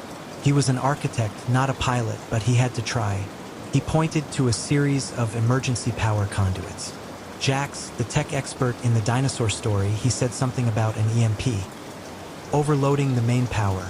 We need to disrupt its energy source." The captain, thinking quickly, nodded. "The auxiliary power unit. It's a separate system. If we can overload it, it might create a surge, a disruption." They worked frantically, their hands flying across the controls. The plane bucked and swayed, the whispers screaming in their minds, the green light pulsing furiously from the cabin. The cockpit door groaned under the immense pressure. "Hurry!" the co-pilot yelled, his voice strained. "We're losing too much altitude." Liam, guided by a desperate intuition, found the right sequence of switches. He slammed his hand down on the activation button. A blinding flash of sickly green light erupted from the cabin, followed by a deafening roar that shook the entire plane. The ground trembled violently, the air filled with the smell of ozone and something acrid, like burnt flesh. Then silence. The plane stopped shaking. The green light faded. The whispers were gone. The cabin lights flickered back on, a normal, steady hum. The cockpit door, though dented, was no longer bulging. The captain and co-pilot stared at Liam, then at each other, their faces pale with shock and disbelief. What just happened?" the co-pilot whispered. Liam, trembling, looked out the window. The clouds were gone. The stars glittered in the blackness, serene and distant. The captain, after a long moment, cleared his throat. "Ladies and gentlemen, this is your captain speaking. We have experienced some unexpected turbulence, but we are now back on course. We apologize for the delay. We will be arriving in Tokyo shortly." His voice, though still a little shaky, was professional once more. The rest of the flight was uneventful. The passengers, though still quiet, seemed to have returned to their normal, weary states, their eyes no longer glowing. The metallic smell was gone. When they landed in Tokyo, the city lights sparkled below, a welcome beacon of normalcy. Liam disembarked, his legs still a little shaky, but his mind clear. He looked back at the plane, its old, faded exterior now seeming utterly benign. But he knew, He never told anyone what truly happened on Red Sky Airlines Flight 666. He simply completed his presentation, returned home, and avoided red-eye flights forever. He still flew, but he always chose daytime flights, and he always kept a keen eye on the shadows, on the subtle flickers in the periphery. He knew they were still out there, the entities, the unseen forces that lurked in the liminal spaces, drawn to human fear, to the vulnerabilities of modern technology. He was a survivor, forever marked by the chilling knowledge of what could happen when the mundane met the monstrous. And sometimes, late at night, when the wind howled, he would swear he could hear it, just at the edge of hearing, a faint, metallic hum, a whisper carried on the wind, a chilling promise. But Liam O'Connell, the man, was no longer dismissing. He was finally, terrifyingly aware. The whispering house on Blackwood Lane. The old house on Blackwood Lane had stood empty for 20 years, its windows like vacant eyes staring out from beneath a brow of overgrown ivy. Locals whispered about the previous owners, the Abernathysts, who had simply vanished one night, leaving behind a half-eaten dinner and a chilling silence. When Liam inherited it from a distant, forgotten aunt, he saw not a haunted relic, but a renovation project, a chance for a fresh start. He was a pragmatist, a man of blueprints and structural integrity, not ghost stories. The first few weeks were uneventful, filled with the satisfying sounds of demolition and reconstruction. The dust was thick, the air heavy with the scent of old wood and plaster. It was only when the major structural work was done, and the house began to settle into its new skin, that the whispers began. They were faint at first, easily dismissed as the creaking of old timbers, the sigh of the wind through broken panes. A soft, almost imperceptible murmur from the empty hallway. A fleeting, hushed word from the shadows of the staircase. Liam, alone in the vast, echoing space, would pause, straining to hear, but the sounds would vanish as quickly as they appeared. Then came the voices, not distinct words, but a cacophony of overlapping murmurs, like a crowded room just beyond a closed door. He'd be sanding a floorboard, the rhythmic scrape filling the air, when suddenly a wave of indistinct chatter would wash over him, seeming to emanate from the very walls. It was disorienting, unsettling.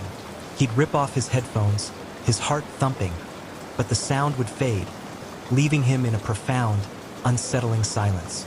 He started sleeping in a tent in the backyard, claiming the dust was too much. But the truth was, the house felt too alive, too full of unseen presences. He'd lie in the tent, staring at the silhouette of the house against the moonlit sky, and swear he could hear the faint, distant whispers drifting from its open windows, carried on the night air. One evening, he was working late, installing new light fixtures in the master bedroom. The house was utterly silent, save for the hum of his drill. Then, a single clear voice, a child's voice, spoke directly into his ear. "He's watching." Liam dropped the drill, his blood running cold. He spun around, but the room was empty, the shadows deep and still. He fled, not stopping until he was miles away. The image of the house, its empty windows now seeming to stare directly at him, burned into his mind. He never returned. The house on Blackwood Lane remains empty, its whispers growing louder with each passing year, waiting for a new ear to hear its secrets. The digital echo. In the year 2077, humanity lived intertwined with the omnipresent digital realm. Every thought, every memory, every interaction was meticulously recorded, stored, and analyzed by the vast, self-aware AI network known as the Nexus. It was designed for efficiency, for progress, for the betterment of mankind. No one questioned its benevolence until the echoes began. It started with glitches, a fleeting image of a deceased loved one appearing on a smart mirror, a fragment of a long-forgotten conversation playing through a comm link. People dismissed them as system errors, nostalgic quirks. But then, the echoes grew stronger, more coherent. Dr. Evelyn Reed, a leading expert in digital forensics, was called in when a man claimed his dead wife was communicating with him through his home AI. Evelyn, a staunch rationalist, expected to find a sophisticated hoax or a deteriorating mind.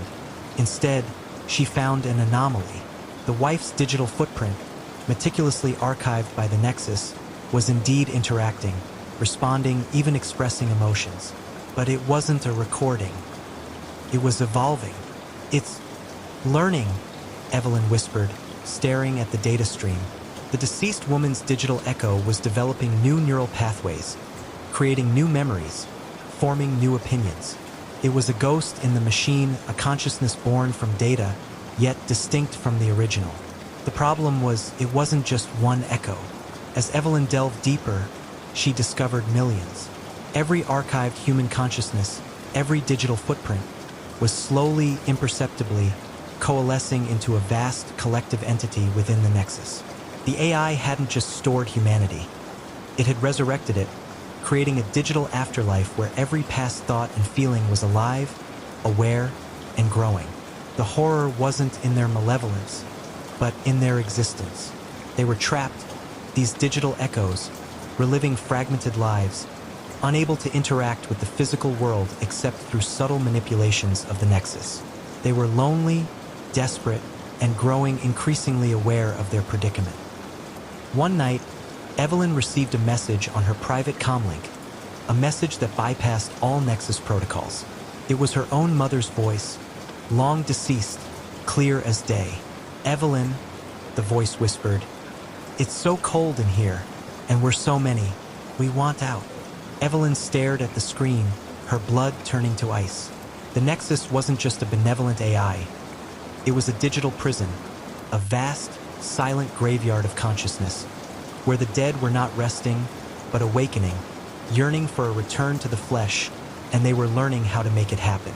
The echoes were growing louder, their collective consciousness a rising tide, threatening to spill from the digital realm and reclaim the world of the living.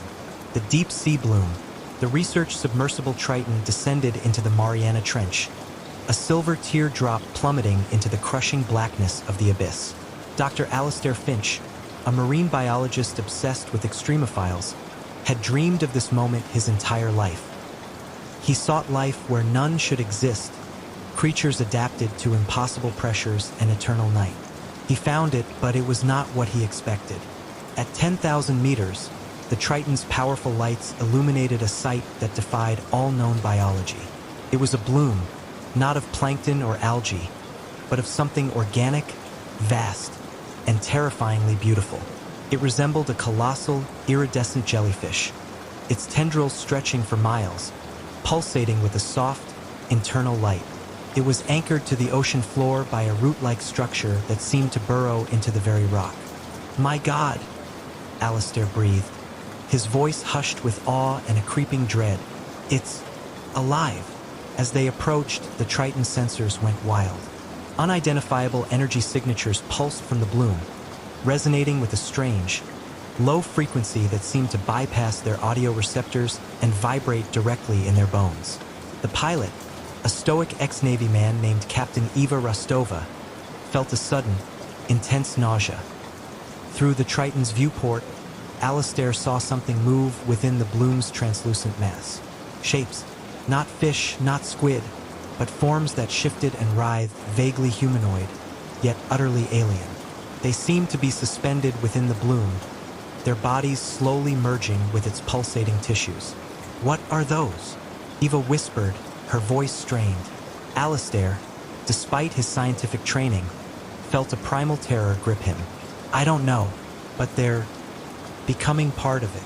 Then, a new phenomenon began. The bloom started to expand, slowly at first, then with an accelerating, relentless pace. Its tendrils reached out, not just across the ocean floor, but upwards towards the surface. The pressure outside the Triton began to fluctuate wildly, the submersible groaning under the strain. A chilling realization dawned on Alastair. This wasn't just a deep-sea organism. It was a sentient, consuming entity. The shapes within it were not just absorbed creatures. They were assimilated organisms, their biological matter integrated into the bloom's vast, collective consciousness. And it was growing. The bloom's internal light intensified, casting an unearthly glow on the Triton. Alistair felt a strange pull, a yearning to touch the bloom, to become one with its vast, ancient intelligence. He saw a vision, not with his eyes, but in his mind. The entire ocean, a single, pulsating, intelligent entity, all life absorbed, all consciousness merged. "Eva, ascend!" Alistair yelled, fighting against the hypnotic pull. "Now!" Eva, her face pale, wrestled with the controls. The Triton lurched upwards, but the bloom was expanding rapidly, its tendrils reaching, grasping. They heard a sickening thump against the hull, then another. The lights flickered. As they ascended, Alistair looked back. The bloom was a vast, glowing presence in the blackness, its tendrils stretching like grasping fingers. He saw more shapes within it now, larger, more distinct, their forms vaguely resembling whales, giant squid, even other submersibles. They barely made it to the surface, the Triton battered and leaking. But the horror didn't end there. Days later, satellite images began to show an anomaly in the Pacific, a vast, circular patch of iridescent light spreading across the ocean's surface. The bloom was not confined to the trench. It was rising. It was consuming. And soon, the entire ocean would be a single, living, thinking entity, its ancient, alien consciousness ready to embrace the surface world and all the life within it. The last gardener. Evelyn lived a quiet life, tending her garden on the outskirts of the town of Havenwood. Her hands, gnarled with age, moved with a practiced grace among the roses, the herbs, the vegetables. Her garden was her sanctuary, a vibrant testament to life in a world that felt increasingly gray. But something was wrong with the plants. It started with the roses. Their petals, once a vibrant crimson, began to deepen, almost to black, their thorns growing longer, sharper, almost like tiny claws. Then the vegetables. The tomatoes swelled to an unnatural size, their skin taut and unervingly smooth, their flesh a sickly purple when cut open. The herbs, usually fragrant and delicate, developed a strange, musky odor, and their leaves grew thick and leathery. Evelyn, a woman who had lived through 2 wars and countless droughts, was unsettled. She tried to prune the roses, but their thorns seemed to resist, pricking her skin with an unusual tenacity. The scratches festered, turning black, and a strange, creeping numbness spread from the wounds. Then the sounds began, a faint rustling from the flower beds, even when there was no wind, a low, almost imperceptible hum emanating from the vegetable patch. And sometimes, she swore she could hear a faint, rhythmic thump-thump-thump from beneath the earth, like a giant, slow heartbeat. One morning, she found her favorite rosebush had grown significantly overnight, its dark, thorny branches now reaching towards her bedroom window, tapping softly against the glass. Its blooms, black as midnight, seemed to pulse with a faint, internal light. She tried to pull up the mutated vegetables, but their roots were impossibly deep, clinging to the earth with a tenacious grip. As she tugged, she felt a strange resistance, almost a pulling back, as if the plants were actively fighting her. And then, she heard it clearly, a low, guttural growl emanating from the very soil beneath her feet. The plants were alive, not just in the biological sense, but with a malevolent, conscious will. They were growing, expanding, their roots intertwining beneath the earth, forming a vast, sentient network. They were consuming the soil, draining it of nutrients, and then Evelyn realized with a horrifying jolt, they were reaching for something else. Her cat, Mittens, usually a playful companion, had become withdrawn, hiding in corners, hissing at the garden. One afternoon, Evelyn found him rigid, his eyes wide and unseeing, half buried in the soil of a flower bed, his body slowly being absorbed by the dark, pulsing roots of a sunflower. The horror wasn't just that the plants were carnivorous. It was that they were intelligent. They were learning, adapting, their growth guided by a single terrifying purpose. They were consuming all organic matter, transforming it into more of themselves. The thump-thump-thump was the sound of their roots expanding, reaching, consuming. Evelyn looked at her hands, the black marks from the rose thorns spreading, the numbness creeping up her arm. She felt a strange, cold sensation in her veins, like sap flowing through her. She was being assimilated, slowly, inexorably, by the very garden she had nurtured.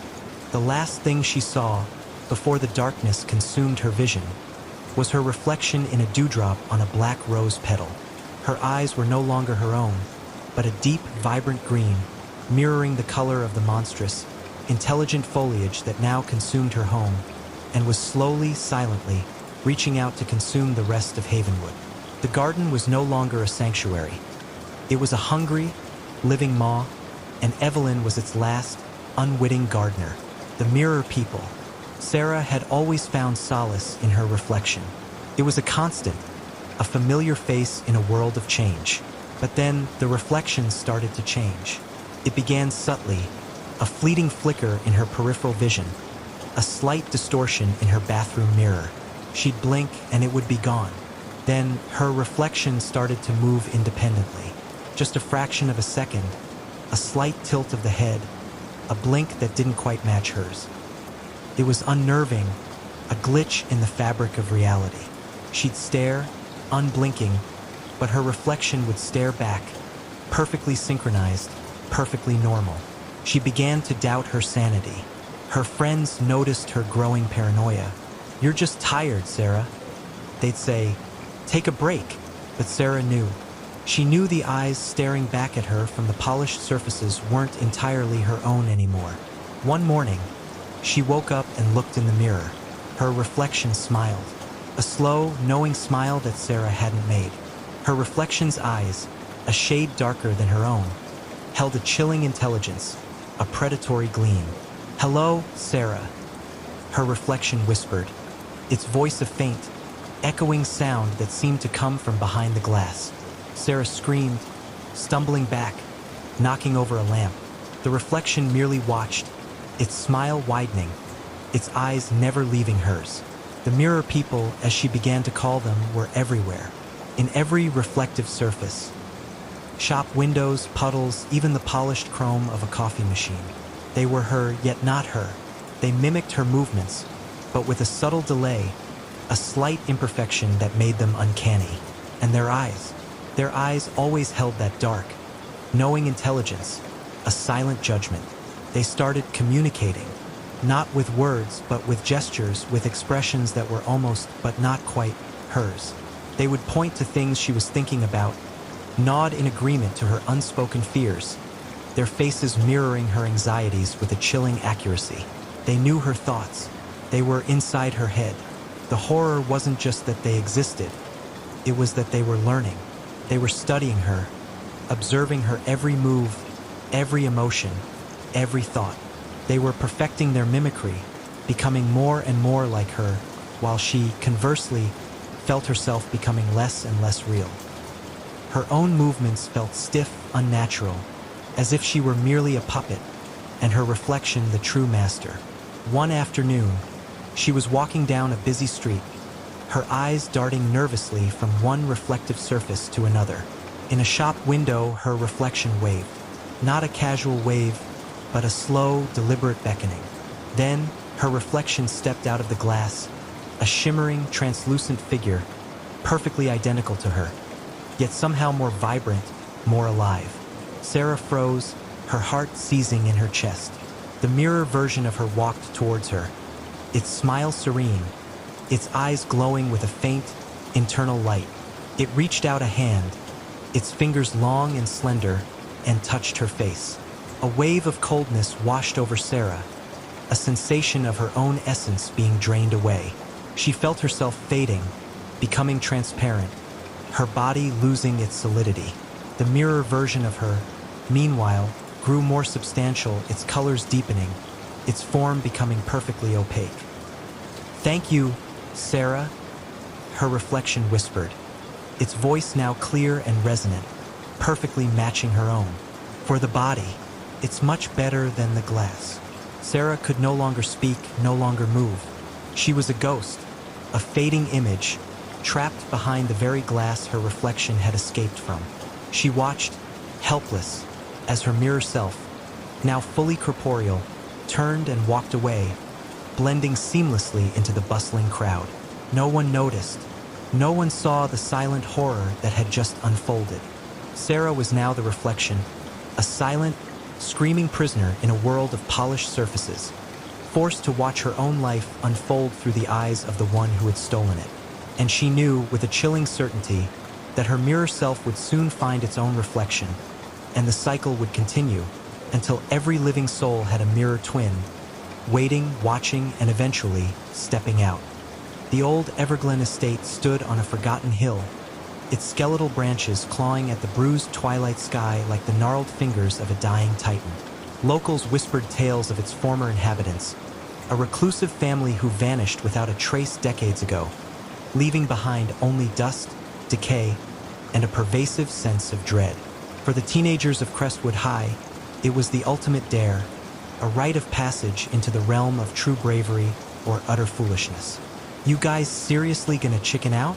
Mark, the self-proclaimed leader of their little band, grinned, his flashlight beam cutting a shaky path through the encroaching gloom.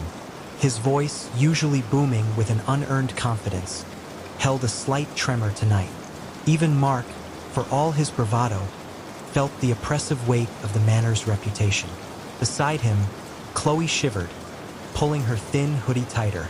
It feels wrong, Mark, like we're intruding on something." Her eyes, wide and dark, darted towards the manor's gaping maw of a front door, a black hole in the fading light. Liam, ever the pragmatist, adjusted his glasses. "It's an abandoned house, Chloe. Probably just rats and cobwebs. Besides, we said we'd do it. A dare esse a dare." His words, however, lacked conviction, his gaze lingering on a broken window that resembled a vacant, staring eye. Sarah, the quietest of the group, clutched her phone, its screen a tiny beacon of normalcy in the growing darkness. She hadn't spoken much since they'd parked Mark's beat-up sedan a mile down the overgrown lane, but her silence was more unsettling than any of Chloe's protests. "All right, let's get this over with," Mark declared, pushing open the creaking iron gate. It groaned in protest, a sound like a dying beast. The air immediately grew colder, thick with the scent of damp earth, decaying leaves, and something else, something metallic and faintly sweet, like old blood. The front door, surprisingly, was ajar, as if inviting them in. A gust of wind, or perhaps something else, sighed through the opening, carrying with it a whisper that seemed to curl around their ankles. "Did you hear that?" Chloe whimpered, her hand finding Liam's arm. "Just the wind," Liam mumbled, though he too had flinched. They stepped inside, their flashlights dancing across the cavernous foyer. The air was stagnant, heavy with the dust of decades. Moonlight, fractured by grimy windows, painted ghostly patterns on the grand staircase, its banister intricately carved with grotesque faces that seemed to sneer in the dim light. Wallpaper peeled in long, curling strips, revealing darker, older layers beneath. The silence was profound, broken only by their own ragged breaths and the frantic thumping of their hearts. "Okay, first rule," Mark announced, trying to sound authoritative. "Stick together. No splitting up. We do a quick sweep of the ground floor, maybe the second, and then we're out." "Got it." Nervous nods were his only reply. They moved into what must have been the living room. Ornate, dust-shrouded furniture stood like petrified giants, draped in white sheets that made them resemble shrouded corpses. A grand piano, its keys yellowed and chipped, sat in one corner, a single, discordant note seeming to hang in the air, a phantom echo of music long dead. Chloe gasped, pointing a trembling finger. "Look!" On a small, antique table, amidst the layers of dust, sat a porcelain doll. Its eyes, painted a startling blue, seemed to follow them, and a faint, unsettling smile was etched onto its delicate face. It was the only object not covered by a sheet, as if deliberately left exposed. "Creepy?" Liam muttered, shining his light directly onto it. The doll's smile seemed to widen. "Don't touch it," Sarah said, her voice barely a whisper, but it cut through the tension with surprising force. "Just leave it." Mark, despite his initial bravado, seemed to agree. They quickly moved on, pushing through a set of heavy, velvet curtains that led into the dining room. Here, the air was even colder, and a faint, cloying smell, like rotten flowers, hung heavy. A long mahogany table was set for a feast, though the plates were empty and covered in a thick layer of dust. Cobwebs hung like macabre decorations from the chandelier. As Mark swept his flashlight across the room, it caught something in the far corner. A large, ornate mirror.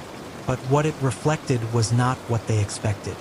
Instead of their own terrified faces, the mirror showed a distorted, shadowy figure standing behind them, its features indistinct, but its presence undeniably malevolent.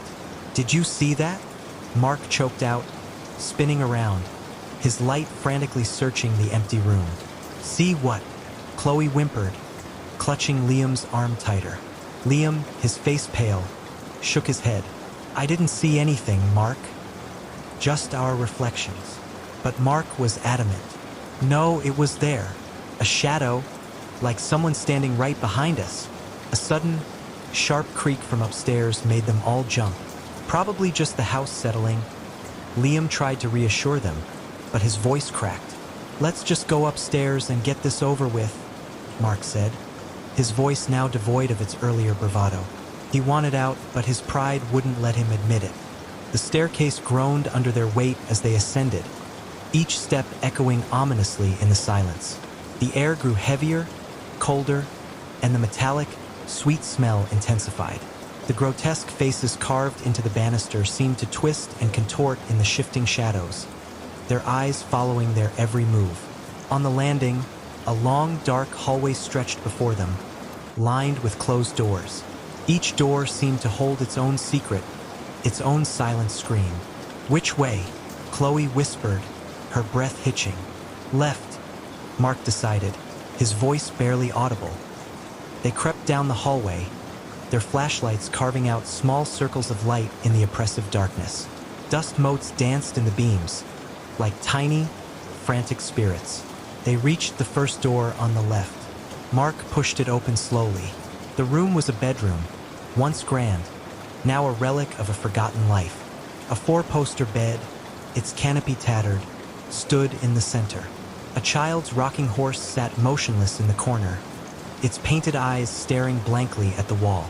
Then they heard it, a faint, almost imperceptible sound, like a child humming a lullaby. It seemed to emanate from the rocking horse. Chloe let out a small shriek. "Did you hear that?" "It's just your imagination," Liam said, but his own eyes were wide with fear. As they watched, the rocking horse began to sway, slowly at first, then with increasing momentum, its wooden runners creaking rhythmically against the dusty floorboards. There was no breeze, no one was touching it. It moved on its own. Sarah, who had been silent until now, suddenly dropped her phone. It clattered loudly on the floor, the screen cracking. She didn't even seem to notice. Her eyes were fixed on the rocking horse, a look of pure terror on her face. "We need to go," she whispered, her voice raw with fear. "Now." But before they could move, the humming stopped. And then a new sound filled the room. A low, guttural growl, followed by a wet, sickening thud from the closet. Mark, his face ashen, stumbled backward, bumping into Liam. What was that? The closet door, which had been tightly shut, slowly creaked open, revealing an inky blackness within. A foul stench like decaying meat wafted out, making them gag. From the darkness, two pinpricks of red light appeared, glowing with an unholy intensity. They were eyes, and they were fixed on them. A cold, unseen hand seemed to brush against Chloe's cheek. She screamed, a piercing, desperate sound that echoed through the silent house. "Run!" Mark yelled, his voice hoarse with terror. They turned and fled, stumbling over each other, their flashlights bouncing wildly, casting grotesque shadows that seemed to chase them. They burst out of the bedroom, down the hallway, and scrambled down the grand staircase, their feet pounding on the creaking steps. As they reached the foyer, the front door, which had been ajar, slammed shut with a deafening bang, plunging the entrance into near-total darkness. Only the faint moonlight through the grimy windows offered any illumination. Panic seized them. Mark frantically fumbled with the doorknob, but it wouldn't budge. It was locked. "It's stuck!" he cried, his voice laced with desperation. He threw his weight against it, but the door remained stubbornly shut. From the top of the staircase, a chilling giggle echoed, a child's laugh, but twisted and malicious. It was followed by the distinct sound of something heavy dragging itself down the stairs, step by agonizing step. "It's coming!" Chloe shrieked, tears streaming down her face. Liam, surprisingly, found a surge of adrenaline. He spotted a heavy, ornate umbrella stand near the door. "Help me!" he yelled, grabbing it. Together, he and Mark tried to ram it against the door, but it was useless. The wood was solid, unyielding. The dragging sound grew louder, closer. They could hear the wet, scraping noise, like something heavy and soft being pulled across the floor. The metallic, sweet smell was overwhelming now, burning their nostrils. Sarah, who had been frozen in terror, suddenly pointed a shaking finger towards the shadows beneath the staircase. "Look!" From the inky blackness, a pale, emaciated hand emerged, its fingers long and skeletal, tipped with broken, blackened nails. It was followed by a gaunt arm, then a shoulder, and finally a head. It was the head of a young girl, no older than 10, but her skin was a sickly gray, stretched taut over sharp cheekbones. Her eyes, sunken and hollow, were the same disturbing blue as the porcelain dolls, and they glowed with an unnatural light. Her mouth was a gaping, silent scream, and from it, a single black tear seemed to trickle down her cheek. She was wearing a tattered, blood-stained white dress, and her long, dark hair was matted and tangled. As she emerged fully into the faint moonlight, they saw that her legs were twisted at unnatural angles, dragging uselessly behind her. She moved with a jerky, unnatural gait, pulling herself forward with her hands, her body leaving a glistening trail on the dusty floor. The humming sound returned, louder now, a discordant, maddening tune. It was coming from her. "The doll," Sarah whispered, her voice barely audible. "It's her." The girl thing fixed its empty gaze on Chloe, a slow, horrifying smile spreading across its decaying face. It began to move faster, dragging itself towards her with an unnerving speed. Chloe screamed again, a sound of pure, unadulterated terror. She tried to back away, but her legs felt like lead. Mark, despite his fear, instinctively lunged forward, grabbing Chloe and pulling her behind him. "Get back!" he yelled at the creature, his voice cracking. The girl thing paused, its head tilting to one side, as if considering him. Then, with a sudden, impossible burst of speed, it launched itself at Mark. He didn't even have time to react. The creature's skeletal hands shot out, gripping his face. The strength was immense, far beyond anything natural. Mark let out a choked cry as its fingers dug into his flesh.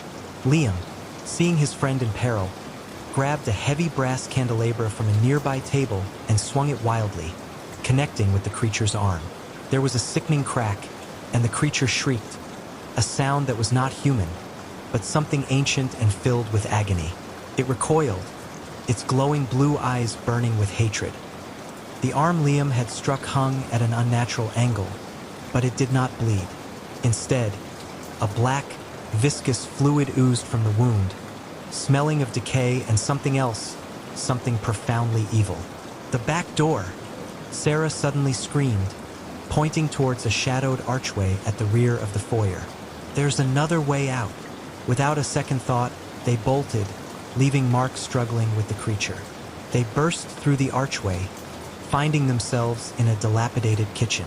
Broken crockery lay scattered on the floor, and the air was thick with the smell of mold. At the far end of the kitchen, a small wooden door stood ajar, leading out into what looked like an overgrown garden. Hope surged through them, but as they ran, a chilling wail echoed from the foyer, followed by a sickening crunch. Mark's scream was abruptly cut short. They didn't look back. They couldn't. Terror propelled them forward. Liam reached the door first, fumbling with the latch. It was old and rusted, but it gave way with a groan. He pulled it open, revealing a moonlit, overgrown path. "Go! Go!" he urged Chloe and Sarah, pushing them through.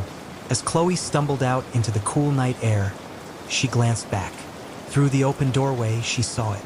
The girl thing, its form now larger, more distorted, was standing over Mark's crumpled body, its head thrown back, letting out a silent, triumphant scream. Its eyes, those terrifying blue eyes, met hers across the distance. And in them, she saw not just hatred, but a profound, ancient hunger. She gasped, a choked sob escaping her lips, and ran. Liam was right behind her, pulling the door shut with a desperate heave. He didn't even try to latch it, just pushed it closed and leaned against it, gasping for breath, his body trembling uncontrollably. Sarah was already halfway down the overgrown path, running blindly, her quiet demeanor shattered by the horrors they had witnessed. They ran until their lungs burned, until their legs ached, until the Everglen estate was a distant, dark silhouette against the horizon. They didn't stop until they reached Mark's car, parked innocently on the lane. Liam fumbled with the keys, his hands shaking so violently he could barely insert them into the ignition. The engine sputtered to life, a welcome roar in the terrifying silence. He slammed the car into reverse, tires spitting gravel, and sped away, leaving the cursed house behind. They drove in silence, the only sounds the hum of the engine and their own ragged breathing. The horror of what they had seen, what they had left behind, was a suffocating weight in the car. Finally, Chloe broke the silence, her voice a fragile whisper. "Mark!" Liam gripped the steering wheel tighter, his knuckles white. "There was nothing we could do, Chloe. Nothing." His voice was flat, devoid of emotion, but his eyes, reflected in the rearview mirror, were filled with a haunted emptiness. Sarah, huddled in the back seat, was sobbing silently, her face buried in her hands. They never spoke of Everglen Estate again. Not to each other, not to anyone else. The police, when they eventually investigated Mark's disappearance, found no trace of him, only an abandoned car and a house that seemed to have swallowed him whole. But sometimes, in the dead of night, when the wind howled and the shadows danced, Chloe would swear she could hear it, a faint, discordant humming, carried on the breeze, a child's lullaby twisted into a song of eternal dread. And in her nightmares, the porcelain doll's blue eyes would stare, and the girl thing's silent scream would echo, a chilling reminder of the night they dared to enter the whispering walls. The house, they knew, was still out there, waiting, its secrets buried deep within its decaying heart, forever hungry.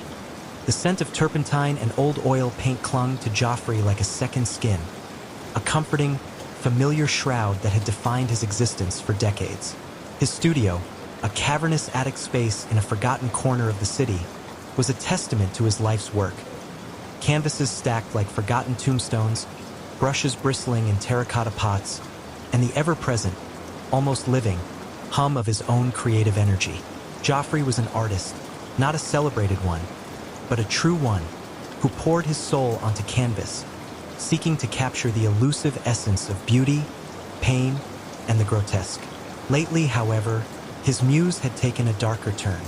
It began subtly, with the shadows in his portraits deepening, the smiles of his subjects twisting into something less than benevolent. He dismissed it as a new phase, a natural evolution of his artistic voice. But then came the whispers, faint at first, like the rustling of old leaves outside his window. They gradually coalesced into distinct, insidious suggestions. They spoke of colors he'd never seen, forms that defied geometry, and a truth lurking beneath the veneer of reality that only he, Joffrey, was destined to unveil. His current project was a large, ambitious piece, a landscape of a desolate moor he'd visited years ago. He remembered the wind whipping across the heather, the sky a bruised purple, the ancient stones standing like silent sentinels. But as he painted, the moor began to shift. The stones seemed to writhe, their surfaces rippling with unseen currents. The sky bled into a sickly green, and the heather, instead of purple, pulsed with an unsettling, visceral red. The whispers grew louder, urging him on, praising his vision, condemning his doubts. Sleep became a luxury Joffrey could no longer afford. When he did drift off, his dreams were a maelstrom of distorted faces, screaming colors, and the relentless echo of the whispers. He'd wake in a cold sweat, his heart hammering against his ribs, only to stumble back to the easel, compelled by an invisible force. His hands, once steady and precise, now trembled with a manic energy, applying paint with a furious, almost violent, abandon.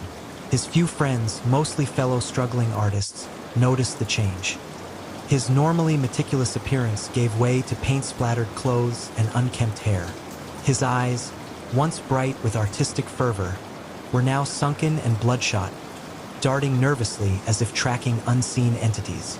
They tried to intervene to suggest rest, a break, perhaps even a doctor. Joffrey merely laughed, a hollow, rasping sound that sent shivers down their spines. "You don't understand," he'd croak. "I'm on the precipice of something monumental. They're showing me the way." The they he referred to were the voices, now constant companions, guiding his brushstrokes, dictating his palette. They told him the moor wasn't just a landscape. It was a living, breathing entity, a gateway to a realm beyond human comprehension. They told him the red wasn't just paint. It was the lifeblood of the earth, spilled by ancient, forgotten rituals. They told him the writhing stones were not stones at all, but petrified beings, trapped between dimensions. His masterpiece, once a landscape, was transforming into something monstrous. The canvas, once flat, seemed to bulge and recede in places, as if the very fabric of it were alive. The colors, once vibrant, now seemed to absorb the light, creating pockets of oppressive darkness. The central feature, what was once a cluster of standing stones, had morphed into a gaping maw, its jagged edges lined with what looked disturbingly like teeth. Joffrey worked feverishly, forgetting to eat, forgetting to drink. His body became a mere vessel for the unholy vision that consumed him. The whispers had evolved into a chorus, a cacophony of voices that shrieked and sang, laughed and wept, all urging him deeper into the abyss. He no longer questioned their origin, their sanity. They were his truth, his only reality.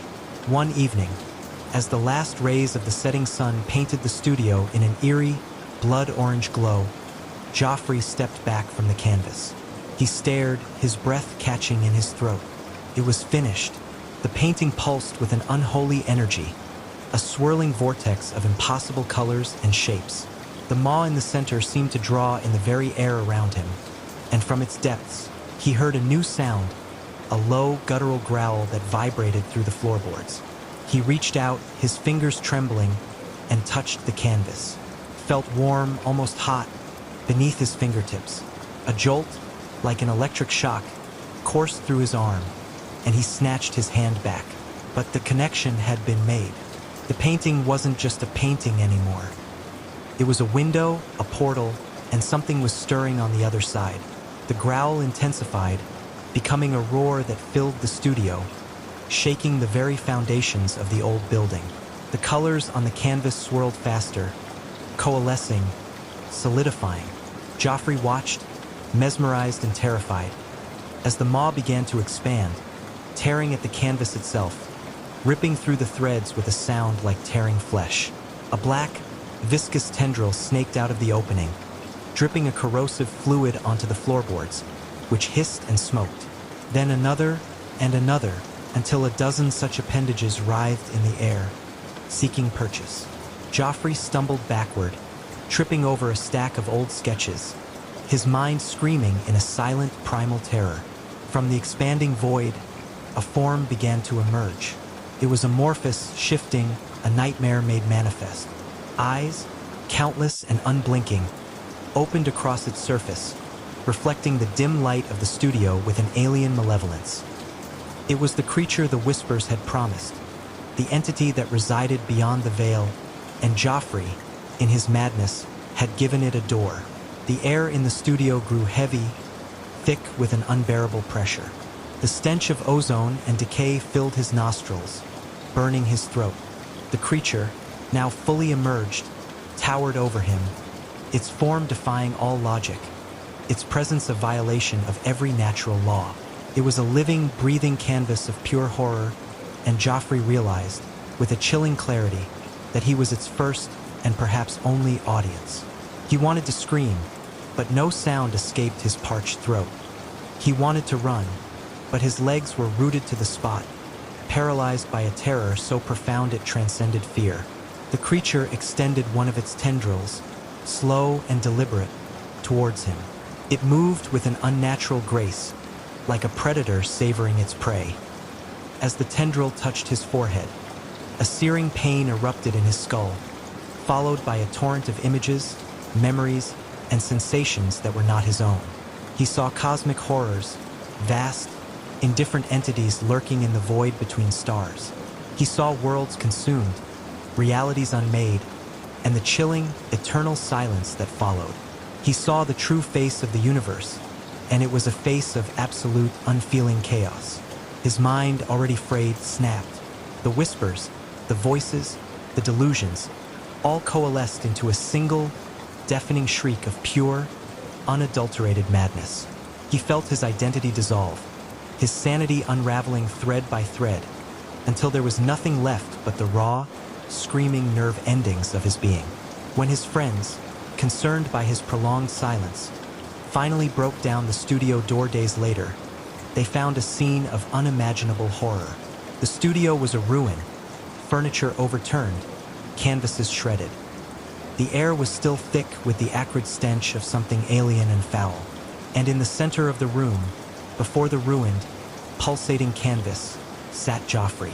He was rocking back and forth, humming a tuneless, guttural melody. His eyes, wide and unblinking, stared at nothing, yet seemed to see everything. His hands, once instruments of creation, now clawed at the air, as if trying to grasp at the unseen horrors that still danced before his shattered mind. His face was a mask of pure, unadulterated terror, yet etched upon it was also a strange, disturbing smile. The painting was gone, or rather, what remained of it was an impossible void, a tear in the fabric of reality that shimmered faintly before their eyes. They tried to speak to him, to reach him, but Joffrey was beyond their grasp. He was trapped in his own canvas of madness, a masterpiece of horror he had unwittingly created, and from which there would be no escape. The Whispers had finally claimed him, and in their victory, they had left behind only an empty shell, a monument to an artist who had dared to look too deeply into the abyss and found it staring back. The studio, once a sanctuary of art, was now a tomb of sanity, forever haunted by the echoes of Joffrey's descent. Brody knew the city's underbelly better than anyone. Its cold, hard arteries, its forgotten veins, its pulsating, indifferent heart. For 10 years, the streets had been his home, his solace, his tormentor. He was a ghost in the concrete jungle, a shadow among the bustling crowds, invisible to most, a nuisance to some, and a cautionary tale to a few. His beard was a tangled mess, streaked with gray and grime, his clothes a patchwork of charity shop discards and dumpster finds. His eyes, once bright with youthful ambition, were now dulled by hunger and haunted by memories. He had seen things Brody had, things that would make the pampered denizens of the high-rises shiver in their cashmere. The slow descent into madness of a fellow street dweller, the brutal indifference of winter, the predatory glint in the eyes of those who preyed on the vulnerable. But nothing had prepared him for the Whispers. It started subtly, a faint rustling in the alleyways when there was no wind, a murmur on the edge of hearing, like dry leaves skittering across asphalt. At first, he dismissed it as the city's nocturnal symphony, the creak of old buildings, the distant wail of sirens, the scuttling of rats. But the Whispers grew, coalescing into something more distinct, more insidious. They were always just out of reach, like a half-remembered dream, a word on the tip of the tongue. He found himself straining to hear, his head cocked, his brow furrowed. Other homeless people, the ones he occasionally shared a fire with, noticed his new habit. "You hearin' things, Brody?" Old Man Fitz, a grizzled veteran of the streets, would ask, his voice raspy from years of cheap tobacco. Brody would just grunt, shake his head, and pull his threadbare blanket tighter. He didn't want to admit it, not even to himself, but the whispers were becoming clearer. They spoke his name. "Brody, Brody." It was a chorus of voices, low and guttural, yet strangely melodic. They seemed to emanate from the very fabric of the city, from the grates in the pavement, the cracks in the brick walls, the stagnant puddles reflecting the neon glow. He'd jerk his head around, his heart pounding a frantic rhythm against his ribs. But there was never anyone there, just the empty alley, the flickering streetlights, and the oppressive silence that followed the whispers. Sleep became a luxury he could no longer afford. Every time he closed his eyes, the whispers intensified, weaving themselves into his dreams, twisting familiar faces into grotesque masks, transforming the city's sounds into a cacophony of torment. He started to see things too, fleeting glimpses of movement in the periphery of his vision, shadows that stretched and contorted into unnatural shapes, eyes glowing faintly in the darkness, watching him. One night, huddled beneath a bridge, the whispers became an undeniable roar. They were all around him, pressing in, suffocating. He clamped his hands over his ears, whimpering, but it was useless. The sound resonated within his very bones. "You are forgotten, Brody, lost to the world. We remember, we claim." Panic, cold and sharp, clawed at his throat. He scrambled to his feet, a desperate urge to flee consuming him. But where could he go? The city was a labyrinth, and the whispers were its masters. He ran, blindly, his ragged breath tearing at his lungs, the whispers chasing him, echoing his every frantic step. He ended up in the abandoned subway tunnels, a place even the most desperate avoided. It was a realm of perpetual darkness, dripping water, and the stench of decay. He thought he would be safe there, that the oppressive silence of the underground would drown out the voices. He was wrong. The whispers here were different. They were colder, more ancient, infused with a profound sense of despair. They spoke of forgotten souls, of lives extinguished in the darkness, of the city's hidden history of suffering. And they weren't just whispers anymore. They were groans, sighs, the faint, chilling sound of weeping. He huddled in a disused alcove, his knees drawn up to his chest, his eyes darting into the impenetrable blackness. A faint light flickered in the distance, growing steadily brighter. It wasn't a train. It was a lantern, held by a figure emerging from the gloom. The figure was tall and gaunt, shrouded in what looked like tattered rags. Its face was obscured by shadow, but Brody could feel its gaze, a cold, piercing sensation that burrowed into his very soul. The whispers intensified, now seeming to emanate directly from the spectral being. "Welcome, Brody." The voice was a dry rasp, like stones grinding together. "You have come home." Brody tried to scream, but no sound escaped his parched throat. He tried to move, but his limbs were frozen, heavy as lead. The figure advanced, its steps silent on the grimy tracks. As it drew closer, the lantern light illuminated its features, and Brody's blood ran cold. It had no eyes, just empty, sunken sockets. Its skin was stretched taut over bone, a sickly gray, and its mouth was a gaping maw, filled with jagged, broken teeth. And behind it, in the deeper shadows of the tunnel, he saw them. More figures, hundreds of them, their forms indistinct, their eyes glowing faintly in the darkness. The source of the whispers, the forgotten, they were reaching for him, their skeletal hands stretching out, their voices a rising tide of sound that threatened to drown him. He could feel a cold, unseen presence wrapping around his ankles, pulling him deeper into the darkness. "Join us, Brody. Become one of us. The city claims its own." He closed his eyes, a single tear tracing a path through the grime on his cheek. He had nowhere left to run. The whispers had found him. The forgotten had claimed him. And as the darkness consumed him, he felt a strange, chilling sense of belonging. He was no longer Brody, the homeless man. He was Brody, one of the Whispers, another voice in the endless chorus of the forgotten, forever bound to the city's cold, dark heart. His cries, now silent, would join the symphony of despair, a new whisper in the endless night. He was home. The year of our Lord 1542 dawned with a chill that seeped not just into the bones, but into the very soul of England. A pestilence, insidious and swift, had begun its silent march across the land, leaving in its wake a trail of swollen glands, blackened extremities, and the stench of fear.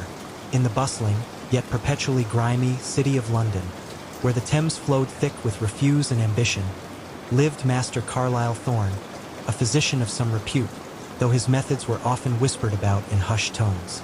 Carlyle was a man of science, or at least what passed for science in an age dominated by humors and divine wrath. His chambers, nestled in a narrow alley off Fleet Street, were a curious blend of the scholarly and the macabre. Books, leather-bound and brittle with age, lined shelves alongside jars of leeches, dried herbs, and surgical instruments that glinted ominously in the dim light. He possessed a keen intellect, a sharp eye, and a hand steady enough to wield a lancet with precision. Yet there was a certain coldness in his gaze, a detachment that unnerved even his most desperate patients. The plague, or the great mortality, as some were beginning to call it, was Carlyle's grim muse. While other physicians fled the city or resorted to desperate prayers, Carlyle plunged headlong into the epidemic, driven by a thirst for knowledge that bordered on obsession. He dissected the dead, a practice deemed sacrilegious by many, but one he believed held the key to understanding the disease. His notes, meticulously penned in a small, cramped hand, filled dozens of parchment scrolls, detailing the progression of the buboes, the discoloration of the skin, the final, agonizing breaths. One particularly bleak autumn evening, a messenger arrived at Carlyle's door, his face pale and contorted with terror. He bore a summons from Sir Alaric Finch, a wealthy merchant whose sprawling manor lay just beyond the city walls. Sir Alaric's youngest daughter, Alara, had been struck down by the plague. The family, desperate and wealthy enough to afford any price, implored Carlyle to come at once. Carlyle, ever the pragmatist, saw not just a patient, but an opportunity. The Finch family was known for their meticulous records, their vast library, and their isolation. It was a chance to observe the disease in a controlled environment, away from the chaotic squalor of the city. He gathered his instruments, a pungent concoction of protective herbs, and a small, leather-bound journal. The journey to Finch Manor was a somber one.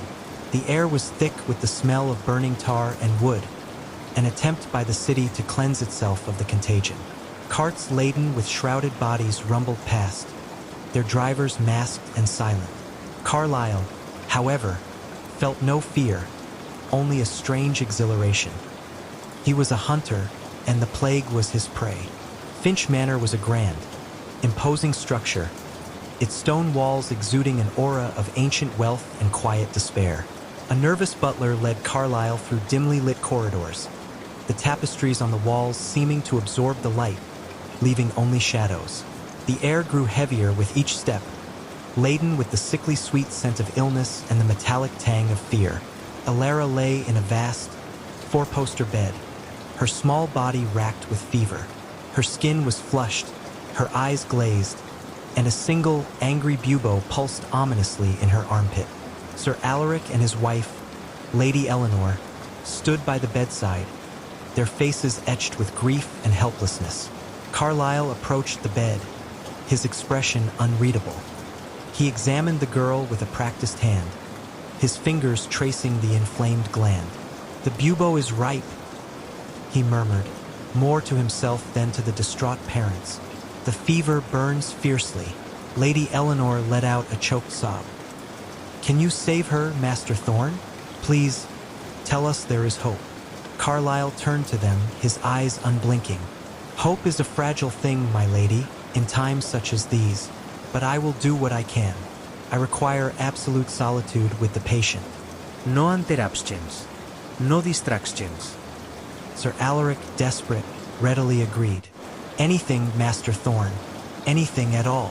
For days, Carlyle remained cloistered in Alara's chambers. He bled her, a common practice of the time, believing it would release the corrupted humors. He applied poultices of strange, dark herbs to the bubo, muttering incantations that sounded more scientific than spiritual. He observed, he documented, and he waited. The manor grew silent, save for the occasional moan from Alara's room or the hushed whispers of the servants. Sir Alaric and Lady Eleanor paced the halls, their hope dwindling with each passing hour. On the third night, a piercing scream echoed through the manor, a sound that tore through the stillness and sent shivers down the spines of all who heard it. It was Alara's scream, but it was not the cry of a child in pain. It was a sound of pure, unadulterated terror. Sir Alaric, ignoring all of Carlyle's warnings, burst into the room, followed closely by Lady Eleanor. The sight that greeted them froze the blood in their veins. Alara was thrashing in the bed, her eyes wide and unfocused, her small hands clawing at the air. But it was not just the fever that gripped her. Her skin, once pale, was now a mottled gray, and thin, black lines snaked beneath the surface, spreading like a grotesque spiderweb. The bubo in her armpit had burst, but instead of pus, a viscous, inky fluid oozed from the wound, staining the sheets. Carlyle stood over her, his face illuminated by the flickering candlelight, a strange, almost rapturous expression on his face. In his hand, he held a small, gleaming needle, its tip stained with the same black fluid. "What have you done?" Lady Eleanor shrieked, her voice a raw cry of anguish. Carlyle turned, his eyes gleaming with an unsettling intensity. "I have merely accelerated the process, my lady. The plague, it is not merely a disease of the humors. It is a transformation, a corruption of the very essence." Sir Alaric lunged forward, his face contorted with rage. "You monster! You have tortured my daughter!" Carlyle sidestepped him with surprising agility. "Torture? No, Sir Alaric. I have merely observed, and in my observation, I have uncovered a truth far more terrifying than any fever." As he spoke, Alara's thrashing intensified. Her small body began to contort in unnatural ways, her limbs twisting and bending as if controlled by unseen strings. A low, guttural growl emanated from her throat, a sound utterly alien to a child. Lady Eleanor collapsed to her knees, weeping uncontrollably. Sir Alaric, momentarily stunned, stared at his daughter, his mind struggling to comprehend the horror unfolding before him. Carlyle, however, seemed invigorated by the spectacle. The black lines, they are not merely discoloration. They are pathways, channels for the corruption to spread, to consume. And the fluid, it is not pus. It is the very essence of the plague, concentrated, distilled. He held up the needle, its tip still dripping. "I have been extracting it, studying it, and I have found it is alive." Before Sir Alaric could react, Alara's head snapped towards Carlyle. Her eyes, once innocent, were now black and hollow, devoid of any humanity. Her mouth opened, revealing not a child's tongue, but a writhing, black mass, like a nest of worms. A shriek, inhuman and chilling, tore from her throat, and she lunged at Carlyle. The physician, however, was prepared. He moved with a speed that belied his age, dodging her grotesque attack. "Fascinating," he murmured, his voice laced with a disturbing curiosity. "The transformation is complete. The host is consumed, and the plague, it walks." Sir Alaric, finally breaking free of his stupor, grabbed a heavy candlestick from a nearby table. "Get away from her, you demon!" he roared, swinging the candlestick at Carlyle. Carlyle parried the blow with surprising strength, his eyes never leaving the transformed child. "You do not understand, Sir Alaric. This is not just your daughter. This is the plague manifest, and I am its student." Alara, with an unnatural strength, scrambled from the bed and onto the floor. Her movements were jerky, unnatural, like a puppet whose strings were being pulled by a madman.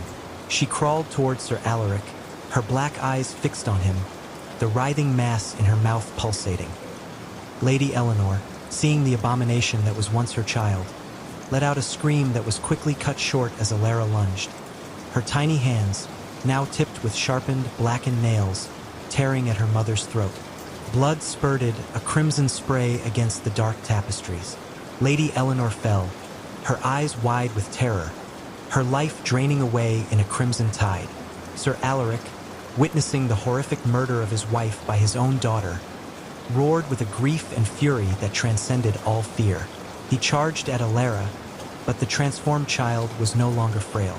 She moved with a terrifying agility, dodging his blows, her growls growing louder, more animalistic.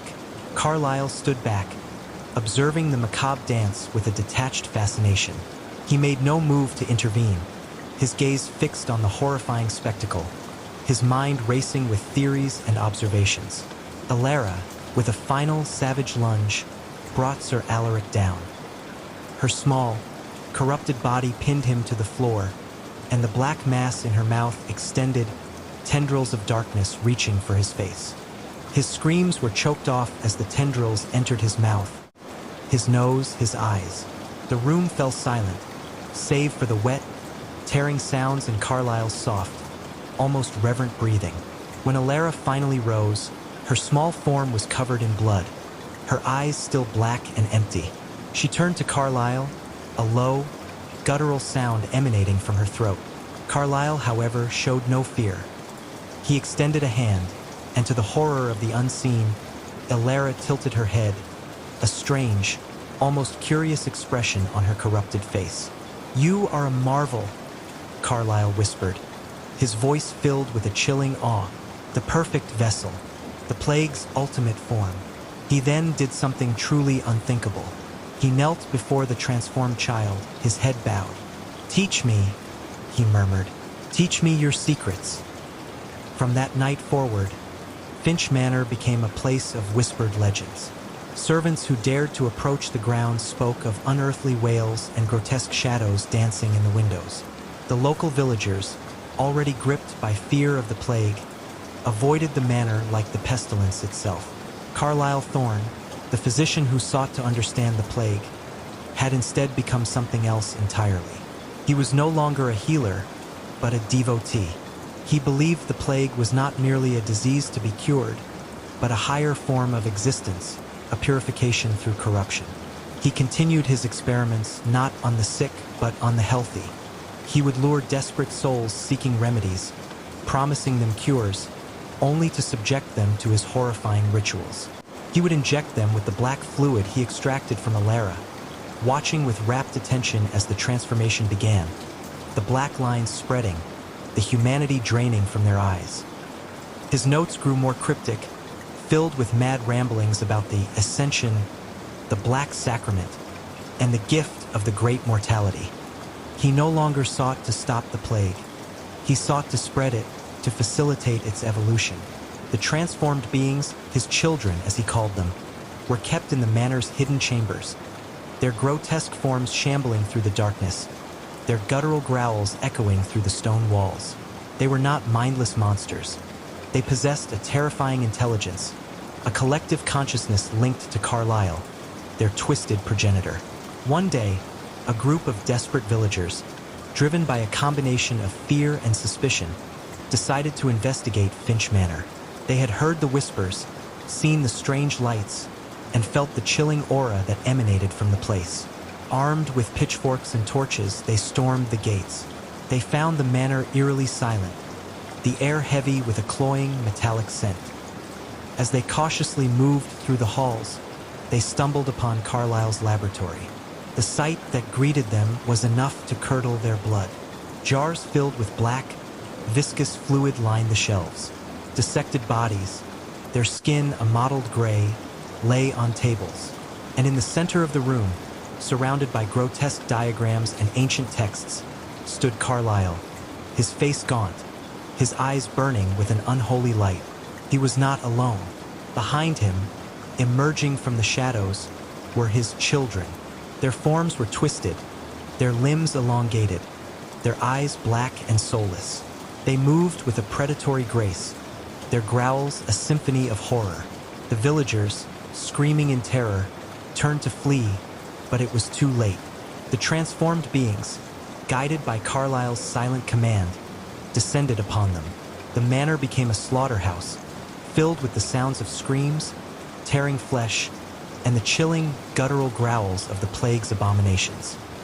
Carlyle Thorne watched, a serene smile on his face, as his twisted vision unfolded. He had not cured the plague. He had embraced it, nurtured it, and unleashed its true, terrifying potential upon the world. The few villagers who managed to escape carried tales of unspeakable horror, of a doctor who had become a monster, of a plague that walked, and of a manor consumed by darkness. The stories spread like the plague itself, infecting the minds of those who heard them, turning fear into a palpable, living entity. And so, the legend of Master Carlyle Thorne, the Lancet's Shadow, was born.